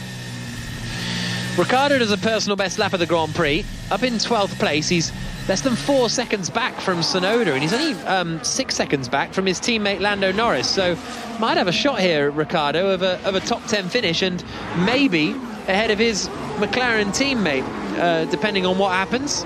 Lap 48 of 71. Verstappen leading, 10 seconds ahead of Hamilton, 1.8 seconds from Hamilton to Perez. Russell is still there in 4th place. Then it's 25 seconds back to the Ferraris in 5th and 6th. They're having a real Mercedes weekend, Ferrari, aren't they? That earlier in the season it was Mercedes who were running 5th and 6th, and nowhere near the cars in front and nowhere near the cars behind. And that is the situation that they're in at the moment, with Carlos Sainz ahead of Charles Leclerc. The sound you can hear is Russell, 6.6 seconds back still. This will be good news for Perez in terms of the Drivers' Championship. So I think this would move him back up into 2nd position in the Drivers' standings with just 2 races to go. Here's Russell's radio. So Georgia looks like it's a bit like Miami. They will come in eventually. So Perez will have to do 20 laps longer stint than what you did on the medium to get to the end. Well, there's some positive news for Russell. It's going to be like Miami. Can't really remember exactly what the reference is in Miami, but Perez is having to do 20 more laps than you did on the mediums in order to get to the end of the Grand Prix. So Perez did pit a little earlier, didn't he? Only 2 laps earlier in the end. Than Verstappen. And Verstappen was a few laps earlier than Hamilton, 4 laps earlier, and then Russell was the latest of all, another 5 laps later than Hamilton. So he does have an 11-lap tyre benefit, does Russell, on Perez in the fight over 3rd place. Yeah, the thing is, if that medium tyre's not degrading, then a lap tyre benefit is pretty negated, isn't it? If there's no deg. Still having dropouts in power. Copy. So, still having dropouts in power. Andrew Benson, the BBC's chief F1 writer, says that suddenly in Miami a 25-lap-old hard became the quickest tyre, and I do remember that now. He says that it was a strange phenomenon, wasn't it? But we'll see whether that happens. Hamilton would be ahead of Sainz in the championship if it finishes like this. It would be 2nd for Perez in the standings, 3rd for Leclerc, 4th for Russell, 5th for Hamilton, 6th for Carlos Sainz, which would be a bit frustrating for the Spaniard.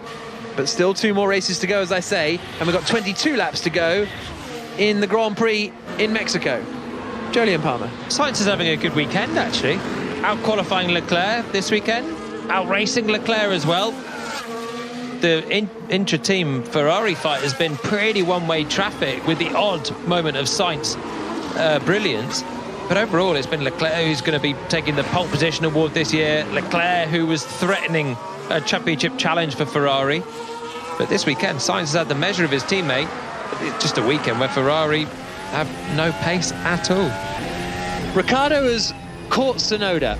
He's less than half a second away from Yuki Tsunoda in 11th place, and then he's only 2 seconds back from his teammate Lando Norris. Then he's only a second and a half back from Valtteri Bottas. So we'll see what kind of progress Ricciardo can make in the McLaren in the closing 20 couple of laps. This Ricciardo v Norris McLaren strategy is a really interesting indicator of the Mercedes choice. Real interesting case study. It's a case study. We love a case study. We've got Norris Ricciardo 22. That's what they'll call it in future years. A bit like the Miami 22 Yeah. Pirelli hard case study, which has reared its head again today, or it might do.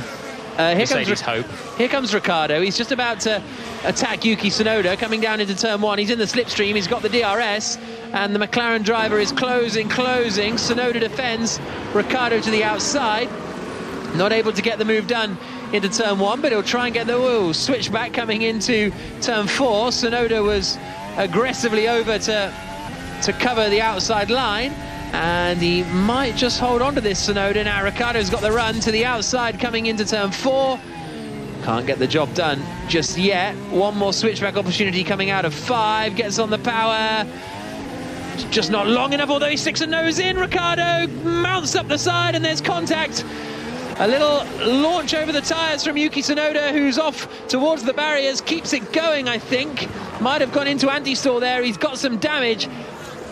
Rare to say this, I think, for Daniel Ricciardo, but that felt a bit clumsy. It was always going to be a closing gap from a little too far back. I think he was surprised that Tsunoda kind of gave him the opportunity to put a nose in there. Then he thought, well, go on then, I'll take it. But it was always just a little trap, really, as Tsunoda came across, took his apex, and that will be Ricciardo causing a collision on that one. Big hit in the side pod, actually, for AlphaTauri, so I imagine that could be Tsunoda's race run. Big hole in the side pod of the Japanese racer's car. But so maybe we won't get that case study. Well, Ricciardo's still going. That's the case study. He's got Tsunoda out of the way by hook or by crook. Tsunoda has managed to peel it back into the pits. For a moment, if he'd have hit the wall there might have been a safety car, and it would have thrown the Grand Prix wide open again. But the sound of the AlphaTauri now trundling down the pit lane, potentially into retirement, forced by Ricciardo's ambitious and not really worthwhile move then into turn 5. It's been noted now for the stewards, and I'm expecting Ricciardo to get a pen for that. New front wing being attempted for Yuki Tsunoda, but they can't get the old front wing off, so Tsunoda's race is ruined, and I think, yeah, the engine's off. Too much damage, I think, on the side of that car, so Tsunoda not getting the benefit of the car repairs. Ricciardo, I mean, he was there, and Tsunoda gave him sort of a bit of room. This is doing. That was a pretty bad one from Ricciardo, yeah, to be honest. He's come from far back in a corner. You can't really make a lunge in. If Tsunoda had missed his brakes completely and gone really wide, then fine.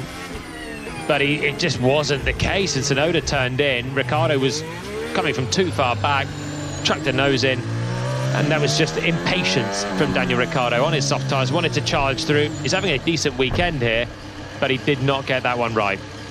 No. So Tsunoda out of the Grand Prix, and Max Verstappen is leading it, 10.5 seconds ahead of Lewis Hamilton. Sergio Perez is in 3rd place, still lapping the same lap times as Hamilton, and the gap is still 1.5 seconds with less than 20 laps to go. Russell is 4th, Sainz and Leclerc in 5th and 6th. Here's Hamilton's radio. Are we on the wrong tyre, mate? No, Lewis, we think we're on the right tyre. We're going to get to the end on this, no sweat.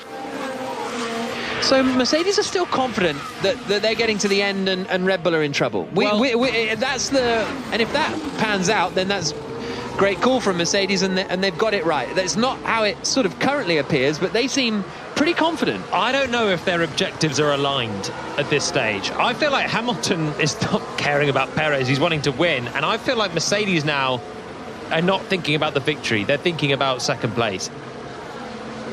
Is Verstappen's medium tyres going to fall away? He's got 10.5 seconds. He's lapping still quicker than Hamilton. They're not going to fall away in the last 17 laps to this extent. I just think Mercedes are, if they're thinking that this is the right tyre, they're incredibly hopeful. It's the right tyre to finish 2nd for Hamilton in the position he's in. He's holding Perez at bay. Perez is still 1.6 seconds back, putting Hamilton under pressure. Russell getting slightly closer now to the back as well of Perez, slightly closer, 5.8 seconds. maybe Perez's tyres will drop a little bit more, having been in the dirty air of Hamilton for so long. And he was the first to put on the mediums, but there's not even sign of that yet. Ricciardo behind Norris on that last lap was a second quicker than his teammate, so the gap comes down to 5.3 seconds, but Ricciardo has got to make those tyres last. Not only and there's a look from Gasly, that's aggressive stuff on Sebastian Vettel coming into turn 4, and he makes it stick this time around, and Joe is going to try and take advantage of that. Does he go up the inside of Vettel? He does, and Vettel sees him coming, and Joe backs out of it just about. Sensible stuff there from Joe after I thought he was going to be incredibly insensible. That was almost a Ricciardo Tsunoda take 2, wasn't it? Joe thought about that nose down the inside and then backed out of it, scrabbled away from it as much as he could. Otherwise it would have been the same incident as well. Vettel taking the late apex, and Joe will wait and try and pass him into turn 12 now with the DRS. Vettel's got it as well because he's still behind Gasly. Battle for 13th place. Vettel's got no pace at all on this medium tyre. He hasn't had any pace all weekend. He was looking better in the first part of the race. He's just dropping back. He's been done by Albon, and now he's just dropping further away. 10-second time penalty for Daniel Ricciardo for causing that collision with Yuki Tsunoda. And where does the 10 seconds come from? What's the question? The norm is a 5. This one a 10. Maybe Tsunoda was out of the race. Maybe because it caused a retirement. I don't know. And just surprised you after Russell and Sainz last time out. Well, presumably first corner, first lap gets a bit more mitigation. I suppose that's the argument. Ricciardo 10-second penalty. He's actually catching Norris. The case study still stands, Jack. The case study stands. Ricciardo catching Norris, having been slower than him through the weekend. Different strategies. Norris on the Mercedes strategy. Ricciardo on the Ricciardo strategy.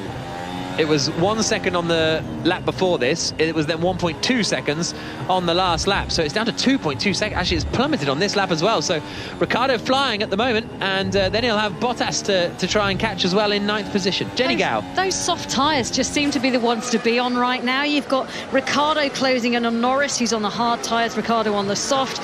And then you've got Vettel on the mediums, and he's being closed down as well, in a great battle from Zhou, who's gone onto the soft tyres. They allow people to race.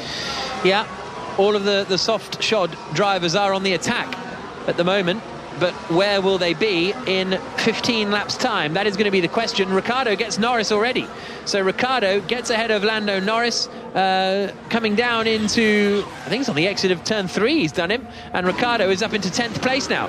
Norris down into 11th position, so case study does suggest softs are good currently, and Perez actually is almost within a second of Hamilton. They're coming through the middle sector, and Perez is the closest he's been to Hamilton for a while. Fastest first sector of the Grand Prix for Perez this time around. He had just dropped a little bit further away as well. The gap was almost 2 seconds, and then Perez was 7/10 quicker in the first sector.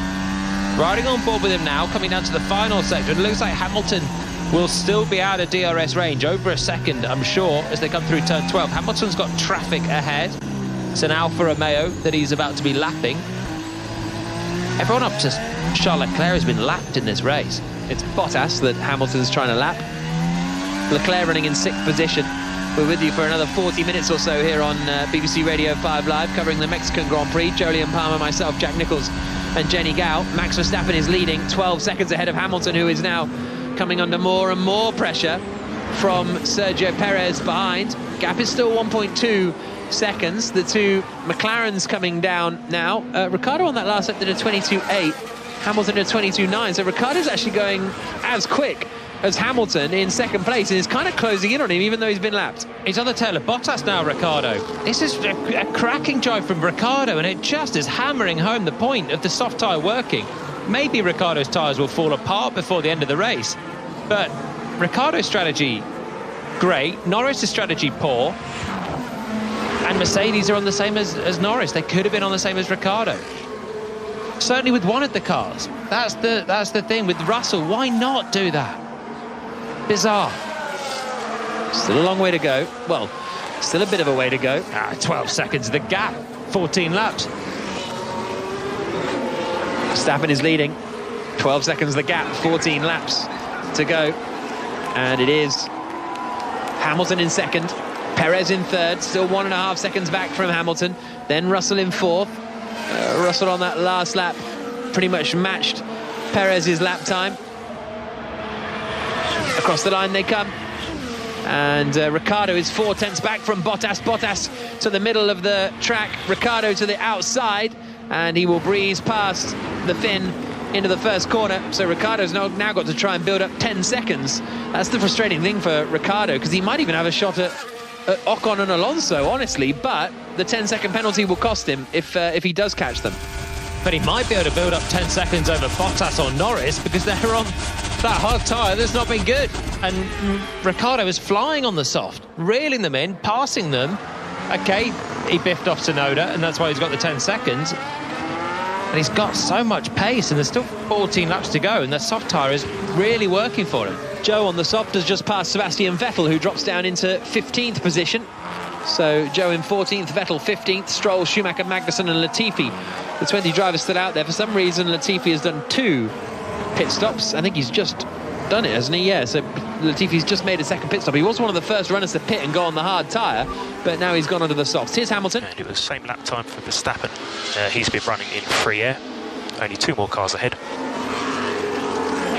Hamilton being told only 2 more cars ahead, i.e. 2 more cars to get out of the way before you can see Verstappen, but he's doing your same lap times. That's not the message you want to hear with 13 laps to go. Jenny. Just on Latifi, he pitted at lap 25 to go onto the hard tyres, so he's just come back in on lap 59. He's gone onto the soft tyres. He's got nothing to lose. He's trundling around at the back, go onto the soft tyres. They're clearly working for everybody, and just see what you can do. The problem is most of the people ahead of him, apart from Schumacher, are also on the soft tyres, but they're nice and new. He can see what he can do. Well, the bigger problem is 44 seconds back from anyone else on the track. I think that's the larger disadvantage. Look, I'm trying to look at the glass being half full. It's a bold move. We'll see if it pays off. Joe had a nice move around the outside of Sebastian Vettel to gain that place. Perez still 1.5 seconds back from Hamilton. Russell loses about 4 tenths on that last lap. Lap 59 of 71. Verstappen still leading by 12.7 seconds. Ricciardo is monstering away from Bottas as well on those soft tyres. 1.2 seconds quicker than Ocon. There's all manner of traffic out there, so the times are up and down as Ocon now gets out of the way of Sergio Perez, which will cost him a load of lap time. He's 6 seconds from best of the rest, Ricciardo. Obviously he's got his 10-second penalty, but he's 6 seconds from best of the rest. He is flying. If only he had waited 1 more lap to pass Tsunoda. He is absolutely flying in this race. Is it worth Russell looking at coming in again and putting a soft on? He's got no chance at catching anyone. He might do it to get fastest lap, but so might Leclerc, to be honest. We might see a couple of them go for it. Alonso might get a penalty because he has just held up Hamilton really quite badly through the first sector there. He saw him in the mirrors as well, I'm sure. Still not happy with this tyre. Russell's not letting it go. He's not happy with this tyre. And Hamilton, yeah, frustrated with Alonso, no doubt about that, as they come through. How much did that cost him in that first sector, Hamilton? He was 3 tenths slower than Verstappen through the first couple of corners, so that cost him a little bit of time. 6 tenths slower than Perez behind. Alonso was just right in front of him coming into the first corner. It's easy to get out the way on the main straight. A little bit of bad blood between them at the moment, Hamilton and Alonso. He's now ahead of Perez, though. Will he let Perez go through into turn 12? Yes, he does. Or does he? Yeah, he does in the end, but in a very peculiar manner. Alonso is, I think he knows that Ocon and Ricciardo are coming, and so all of a sudden they're there. Alonso in 7th place. His tyres are fresher than Ocon's. That medium looks quick, mate. They're going to go to the end. I wish we heard the reply from Pete Bonington there. Hamilton saying they're going to go to the end, and here's a little switcheroo, I think. Ocon getting ahead of Alonso, and Ricciardo's trying to get past Alonso as well. I wonder if Alonso's got a problem here, because he's suddenly just lost a huge amount of pace, despite being on fresher tyres than Ocon ahead of him. So not quite sure what's going on with Alonso, but Ocon's up to 7th, Ricciardo up to 8th, but soon that may be 7th for Daniel Ricciardo. Down towards turn 4, Ricciardo to the outside, Ocon on the inside. Can Ricciardo go the long way round? Not this time. Can he get the cutback and do the Ricciardo manoeuvre, he's better this time, but nicely done from Ocon. Just holds it on the apex at turn 5, and Ricciardo can't find the room to get the cutback. So Ocon 7th, Ricciardo 8th, Alonso 9th, but pretty soon Ricciardo will be through. I think Alonso maybe does have an issue. He had DRS as well when Ocon came through. Was it just team orders? If so, it allowed Ricciardo through as well. Ricciardo does have the 10-second penalty. He's flying up the road from these guys. He's got 5.5 seconds to Bottas. He's gonna do that with 10 laps to go. What a shame Ricciardo hasn't driven like this all year. It's brilliant. Unbelievable, mate. What a season. What a season. Copy that, mate. At the moment, let's keep fighting. Yeah, he's got an issue. Yeah. It's been a season of bad luck for Fernando Alonso. So many things going wrong with him. Reliability's got away from him a lot as well. And that is him bemoaning all of his bad luck this season. Here comes Ricciardo for Ocon for 7th, down towards turn 1. Ocon doesn't defend, and to the inside goes Ricciardo up into 7th place without that contact with Tsunoda. He could have waited 2 more laps, 3 more laps, and still been up in this 7th position. How quickly can he lap now to pull away from the rest of the field? If Alonso's got an issue, he's got a shot at building it up. He's got a 10-second time penalty for hitting Tsunoda out of the way. But Jenny, I take your point if only Ricciardo had driven like this all season, but seems like it's because of the strategy. I'm not knocking Ricciardo, he's doing a great job, but that's the differentiating factor between him and everybody else inside the top 11. Do you not think he's had opportunities before this drive to be a bit twitchier of the tail? He just seemed, all weekend, in fairness, he seemed a little more on it. And okay, he's got the penalty for that collision, but woohoo, he's hanging it out there. He's having fun. Maybe that's what it is. Just having fun out there. I think he's wanted to have fun every other time. Yeah. He's just not had the pace or the car to do it underneath him. Here he's on the soft tyres in the McLaren, and he is flying past everyone. This is the Daniel Ricciardo McLaren thought they were signing. Perez lost a second on that last lap. The gap is suddenly 4 seconds. Hamilton now, admittedly, has not closed in on Verstappen 1 iota. In fact, I think it's grown.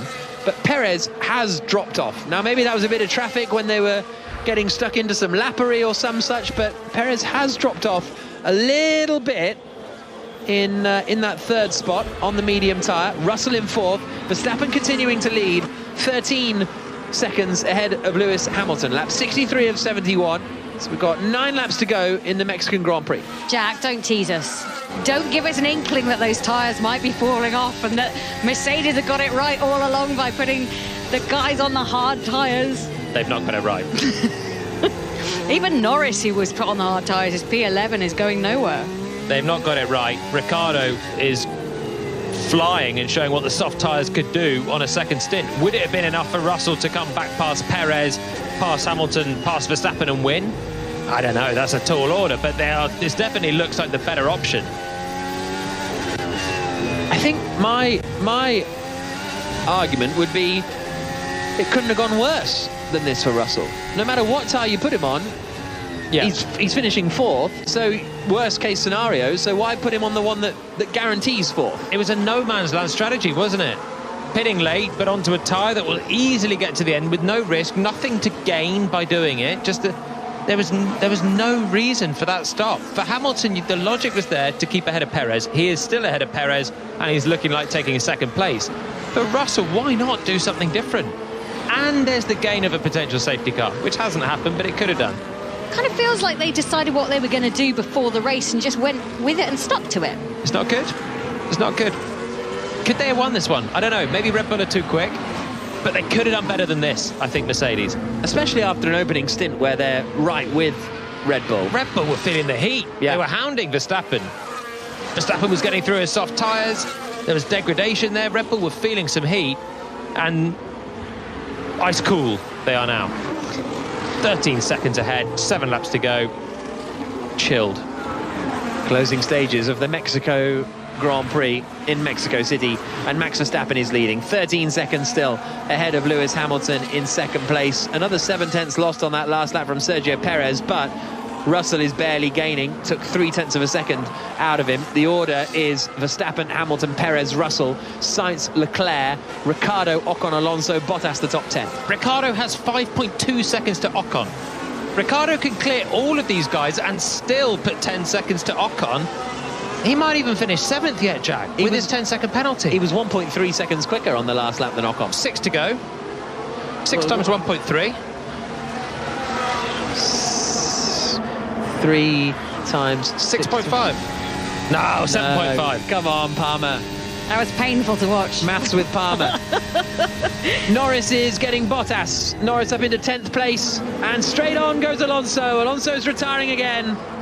Fernando Alonso out of the Grand Prix. And that promotes Norris up to 9th. Bottas into 10th. Smoke coming from the back of Alonso's car. And he's just got 2 races to go now with that Alpine. And here's his radio. Engine. Yeah, copy, mate. Sorry, mate, no words for that. Virtual safety car deployed. Not the full safety car, because Alonso is well off in the runoff area down at turn 1. Full safety car would have been fun, but I think it'll just be a virtual safety car for this. So Alonso retires again, and he's shouting in his helmet as he walks up and pumps his fist in frustration. What's you going to do? He was so happy early on in the race as well. Yeah. Tyres were good. Hey, whatever tyres we put on, it's happy days. It's not a happy finish for Fernando. Big salute from the crowd. Huge cheer from him, and he's waving back down in the runoff area of turn 1. But it is more bad luck. The way, after last week, where he had what I think is maybe the drive of the season to come back after his crash with Stroll, and then he got excluded. I was thinking, oh, the 30-second penalty. I was thinking that is such a Fernando Alonso 2022 thing to happen. Yeah. He got that one reinstated, but he's lost a heap of points here again. Virtual safety car is ending, so that will have neutralised the race for a moment. And that's what an engine blowing up sounds like. Crunchy. You've heard a few of those Renault engines blow behind you, haven't you? Yep. Nightmares. Alonso furious. Who's had more Renault engine failures, I wonder? You or Alonso? Would have been tight, probably. Still think it's me. Every other weekend. You only raced every other weekend. Right. No. Lap 66 of 71. And you know what I mean. I know what I mean. It doesn't matter if anyone else knows what I mean. Russell on the radio asking the team to check for punctures. He's just gone through debris. He's worried. I've gone through debris, check for punctures. Copy. I think we should box. Stay out, stay out, stay out, stay out. Have we stayed out? Tyres are gone. Well, his tyres will be more gone than yours. Whose tyres are we got? Perez. They're still trying to fight Perez. They're still up for fighting Perez. Hey, he wants the fastest lap point, doesn't he? He wants to just do something else. And if Russell pits there, then he can take a soft tyre and see what he can do to the end. But if you want to, if you do fastest lap point, you wait until the end, don't you? Last, 2 to go. It tends to traditionally to be the time you do it. Because if you do it now, Leclerc could pit, no problem, and go for fastest lap as well. Perez could then pit and go for fastest lap as well if you were to Well, to not pit if now. he was pitting on a VSC. But anyway, yeah, Well, you can do it later. You can do it later still. That VSC wasn't great news for Ricciardo, but the great news is he's still rapid. A little bit more of a gap at VSC. Hamilton's saying Verstappen a little further ahead under the virtual safety car, which is true. Gap goes matter today, though. Gap goes from 13 seconds up to 14 seconds. So Ricciardo, he's 8 seconds clear of Ocon. This is the big race in the final 4 laps, but I don't think this is even a race either, because I think he's going to do it no problem, Ricciardo. He needs to get 10 seconds clear of Ocon in 8th to hold on to his 7th place after getting a 10-second time penalty for hitting off Yuki Tsunoda earlier on in the Grand Prix. This is Ricciardo's best drive for a long time, and he's hit someone off in an incident was entirely his fault, but his pace has been rapid. He was good yesterday. He's been good all weekend, actually, Ricciardo. Comfortable around here. Scene of his last pole position back in 2018 when he was out Red Bull. And he's just looks rejuvenated this weekend. He's almost finding that 10 seconds to Ocon. And he's going to have, effectively, a free penalty soon for that. And for McLaren, suddenly that's pretty big, isn't it? Alonso retiring, Ricciardo finding form. If they can clear Ocon as well, that'll be 6 points for Ricciardo, 4 for Ocon. Norris now up into 9th. He passed Bottas and Alonso retired. They're going to be taking some reasonable points back out of Alpine. 4 more points. Yeah, Alpine would currently be on 157 points? That can't be right. And 142 for McLaren, but the gap coming into this was 11. I wonder if this hasn't quite updated since the Alonso exit, because that doesn't sound right at all. I can work it out in my head in a minute. It's always better. Well, it'll be 7th and 9th for the McLaren teams, and they'll be scoring 8 points, and it'll be 4 points, so they'll close the gap by 4 points. So it'll come down to 7. Lap 68 of 71. Verstappen leading. Hamilton second, Perez third, Russell fourth. 3 laps to go as Verstappen comes across the line in the Mexican Grand Prix. It's not an exhibition of maths, is it, tonight? At least I get it wrong? 3 times 6 was harder than 11 minus 4. Did I get it wrong? Nah, you got it right. Okay, I was really panicking then. Took a while. It's also not been an exhibition of Formula One this evening, has it, really? It was a really entertaining... I really enjoyed that sort of cat and mouse first stint, but as soon as the pit stops happened, it's kind of been job done for Max Verstappen, and a bit of action in the midfield, but Ferrari kind of nowhere. Ricciardo's drive has been the thing that has kept us all going, and he is now, but he's 9.7 seconds clear of Esteban Ocon. Gasly is about to attack Alex Albon for 11th place. Down the start-finish straight. Albon covers the inside, Gasly to the outside. 215 miles an hour, then they stamp on the brakes. Gasly sweeps across and holds the position, and takes the position, I should say, up into 11th place ahead of Alex Albon, who drops down into 12th position. Albon trying to get the drive out, but he can't get it done. Hey, Gasly's going to get Bottas. And by the way, Gasly's on soft tyres. They are working. Case study 2. Bottas goes deep at turn 4 as well. The man that out-qualified a Ferrari yesterday, he's just not had a good day today. Valtteri Bottas holding on for a point at the moment, which is lucky considering Alonso's retired. And he's got Gasly on his tail now for the final couple of laps. And I reckon Pierre Gasly might fancy that. Were we expecting too much from Lewis Hamilton or Mercedes to do anything but second place in this race? I mean, surely we should be kind of going, oh, Lewis Hamilton, great, second. Why? Because they're just not as fast as Verstappen. I mean, OK, they definitely the wrong tyre for Russell, who's now pitting, to go onto those softs. He's finally got his way, but no, not even a little bit of, yay, they're second.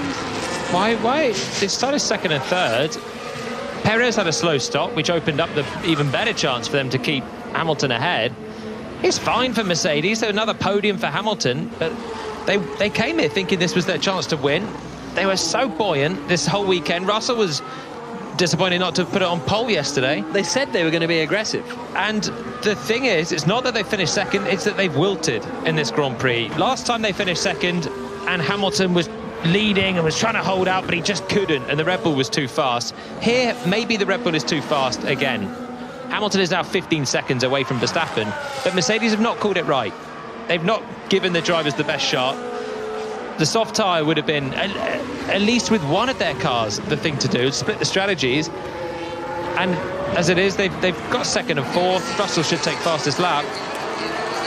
But it's not been a fighting performance from Mercedes. Yeah, that's the thing, is that we've had races this season, I think back to Monza, where there were question marks about Ferrari's strategy. Could they have done this? Could they have done that? Ultimately, whatever they did, they couldn't have won the Grand Prix. Red Bull were too fast. Doesn't feel like that's the situation here at all. It feels like Mercedes said they were going to go racy and then subsequently didn't, and covered off Perez for second place and covered off nothing for fourth place with Russell. Mercedes are very good at coming out and explaining their strategies in the week on their social media and stuff, so we'll be keeping an eye on that, because it'll be a very, very interesting one. But the problem is, a lot of the time you end up with the situation where they'll still say, well, no, this was the data they had at the time is still the data they sort of believe. So we'll have to see what comes of that one. But how many times have we seen Ferrari botch a strategy and then say, no, our strategy was the best one this year? It is what can happen. But no one has been able to stop Max Verstappen this afternoon in Mexico City. Comes through the final corner, checkered flag is there, and Max Verstappen becomes the driver with the most wins in a Formula One season. 14 for the year for Verstappen, another win for Red Bull, another win for the Dutchman. 2 races to go. How many can he win? He beats Verstappen, he beats Hamilton by 15 seconds across the line. Perez finishes in third. on the podium at his home Grand Prix. Russell is going to set the fastest lap of the race on this final lap. Ricciardo across the line, and I think he's going to do it on Ocon. So Ricciardo across the line does finish in 7th place, and he does it with 2.1 seconds to spare. Daniel Ricciardo, great drive from him. Verstappen wins, Hamilton 2nd, Perez 3rd. Russell will be 4th across the line as he comes through the final corner now. 5th and 6th for the Ferraris. That is mission accomplished, Max, and a very, very special number 14. Fantastic.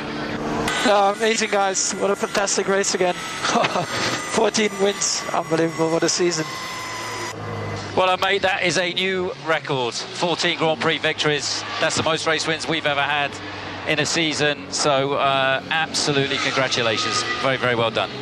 Yeah, double podium as well. That's amazing here in Mexico. Well done, guys. You do not cease to amaze me, I have to say. That is very special. I don't really need to explain the record, do I? Horner and Verstappen doing a very good job, and Verstappen taking the win. Hamilton 2nd, Perez 3rd, Russell 4th, Carlos Sainz 5th. Leclerc, Ricciardo, Ocon, Norris and Bottas completing the top 10, 0.6 of a second between Bottas and Gasly as they came across the line.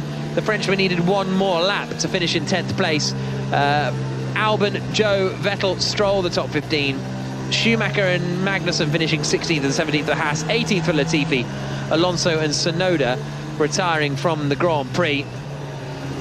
Once again, solid enough job by Albon, not a bit of a niche one to pick out, but Latifi finished last, and he finished ahead of both of the Haas's, both of the Aston Martins and Joe. Solid enough effort for Alex Albon. Here's Hamilton's radio. Mega job, everyone. Great job at the pit stop. Thanks for continuing to push. They were just too quick for us today. But let's keep pushing it, man. It's getting closer. Yeah, too right, Lewis. It is getting closer. Not far now. Yeah, Lewis, I think we were very fast in hindsight. Maybe not the right tire choice, but we keep pushing. So that's Toto Wolff saying, in hindsight, maybe not the right tyre choice, but we keep pushing. Thank heavens for Toto. Toto came out and said it.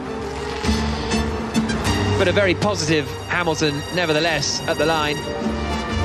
And the mariachi version of the Formula One theme plays as... I'm a big fan of it. I love it. I want to get this on my Spotify, but I don't know if I can. I know you can get the actual F1 theme, but I don't know if you can get the mariachi version or not.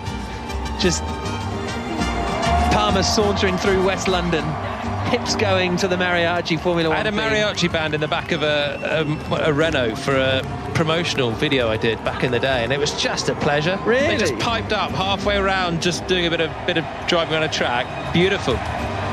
Verstappen gets out of the car and waves to the crowd. Sergio Perez does also. That's the huge cheers that you can hear for Sergio Perez, finishing in 3rd place, and did a solid job today. Perez looked for a while as though he might have the opportunity to beat Hamilton, but it wasn't quite to be for Sergio Perez. Not quite a Red Bull 1-2, but a 14th win for Max Verstappen this season. Pulls his helmet off, the balaclava comes off as well. In terms of win percentages, it's not the record for Verstappen, but in terms of pure number of wins in a season, he beats Lewis Hamilton and Sebastian Vettel, who had both won championships with 13 wins previously. Michael Schumacher and Sebastian Vettel, my apologies, in 2004 and 2013 for Schumacher and Vettel respectively. Hamilton got 12, didn't he? Yeah, sorry. It's all right. Verstappen's helmet, by the way, 22 carat gold leaf. Did you ever have one of those, Jodie? No. Shame. So big hugs from Perez and his father down there. They've stopped inside the Foro Sol baseball stadium, which is why there's so many cheers around. Huge, I think it's 25,000-seater stadium that surrounds that complex of corners up at turn 12. We've seen championships won there in the past.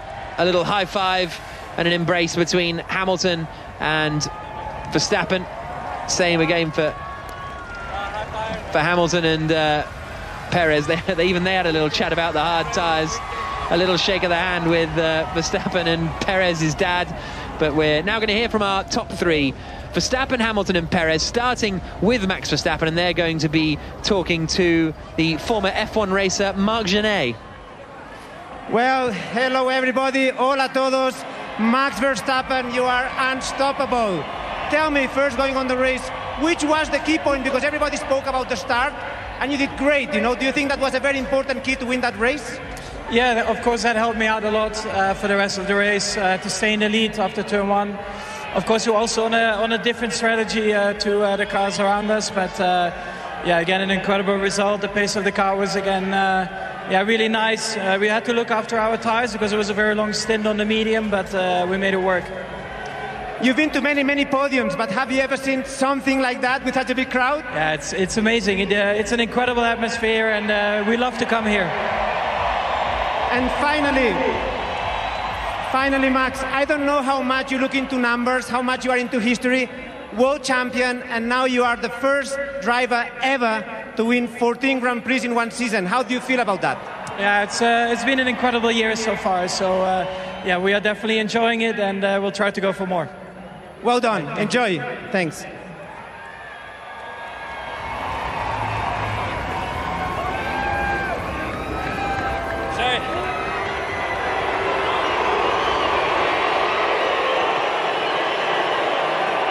Lewis Hamilton, second place. You were pushing all the way. You were pushing Max. You were pushing Max at the beginning of the race. Did you think at some point that you could win that race?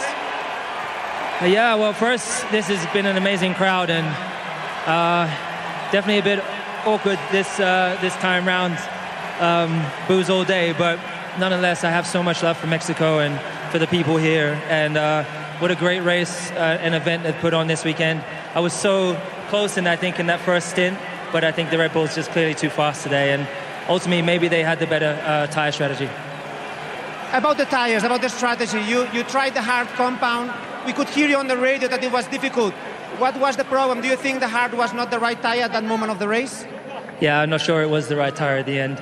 I thought we should have started on the soft, but yeah, obviously we had the opposite tire. It was okay in the first stint, but that hard tire was just an offset. So congratulations to Max, and it's great to be up here and separate the two. Still, well done. You kept the pressure on the Checo, so well done for that second place. Gracias. And now, todos, Checo, ha sido increíble. Está con la familia. Checo. Felicidades, well done. What do you feel? What are your emotions? What are your emotions to be in front of 70,000 Mexicans here in Foro do Sol? Yeah, I mean, I gave my best, you know, today at the start. Really pushed hard.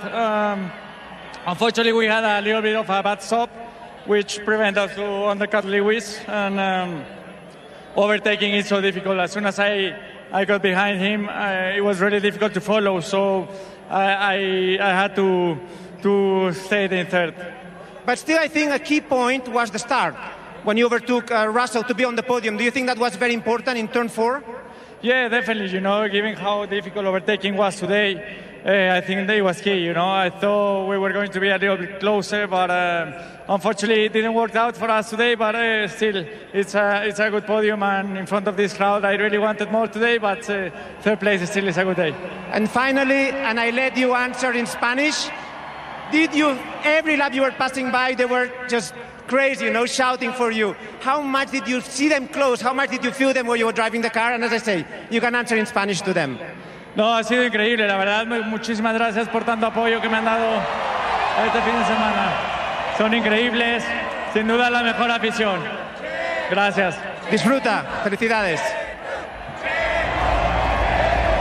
So Sergio Perez, the darling of Mexico, the entire ground now delighted by their man. He finished in third place behind Lewis Hamilton and Max Verstappen, who this season just seems unstoppable. No matter what anybody throws at him, he deals with it. His 14th win of the season, as Jack said. He is now a record breaker. He holds the most wins of any driver in a Formula One season, and the rate he is going, it looks like it'll be 16 by the end of the season, because Jolyon Palmer, there's just there's just no stopping him. That Red Bull and he together combined they're just dreamy. Are you all right? You've managed to get yourself trapped. Yeah, Red Bull, they're just so good, aren't they? As a team, putting everything together. They have Verstappen. He's phenomenal. He is phenomenal. And we speak about Mercedes maybe not throwing as much as they possibly could at this one with the strategy, but Verstappen makes very few mistakes, and he is so hard to beat that to beat Verstappen this year, either Mercedes or Ferrari on a good Ferrari day, this was not one, on a good Mercedes day, they have to be perfect and maybe get a bit of luck. And today they weren't. Full credit to Verstappen. He's just on such a roll. Just going to try and listen into the cool-down room. Can't really hear anything. It's Perez speaking to Verstappen. They're watching some replays with Hamilton just sitting there watching it as well. Yeah, really, it was a similar story to yesterday, actually, with qualifying, where Mercedes, they could have beaten Red Bull if they absolutely nailed everything and they got a bit of luck and Red Bull and Verstappen made a bit of an error.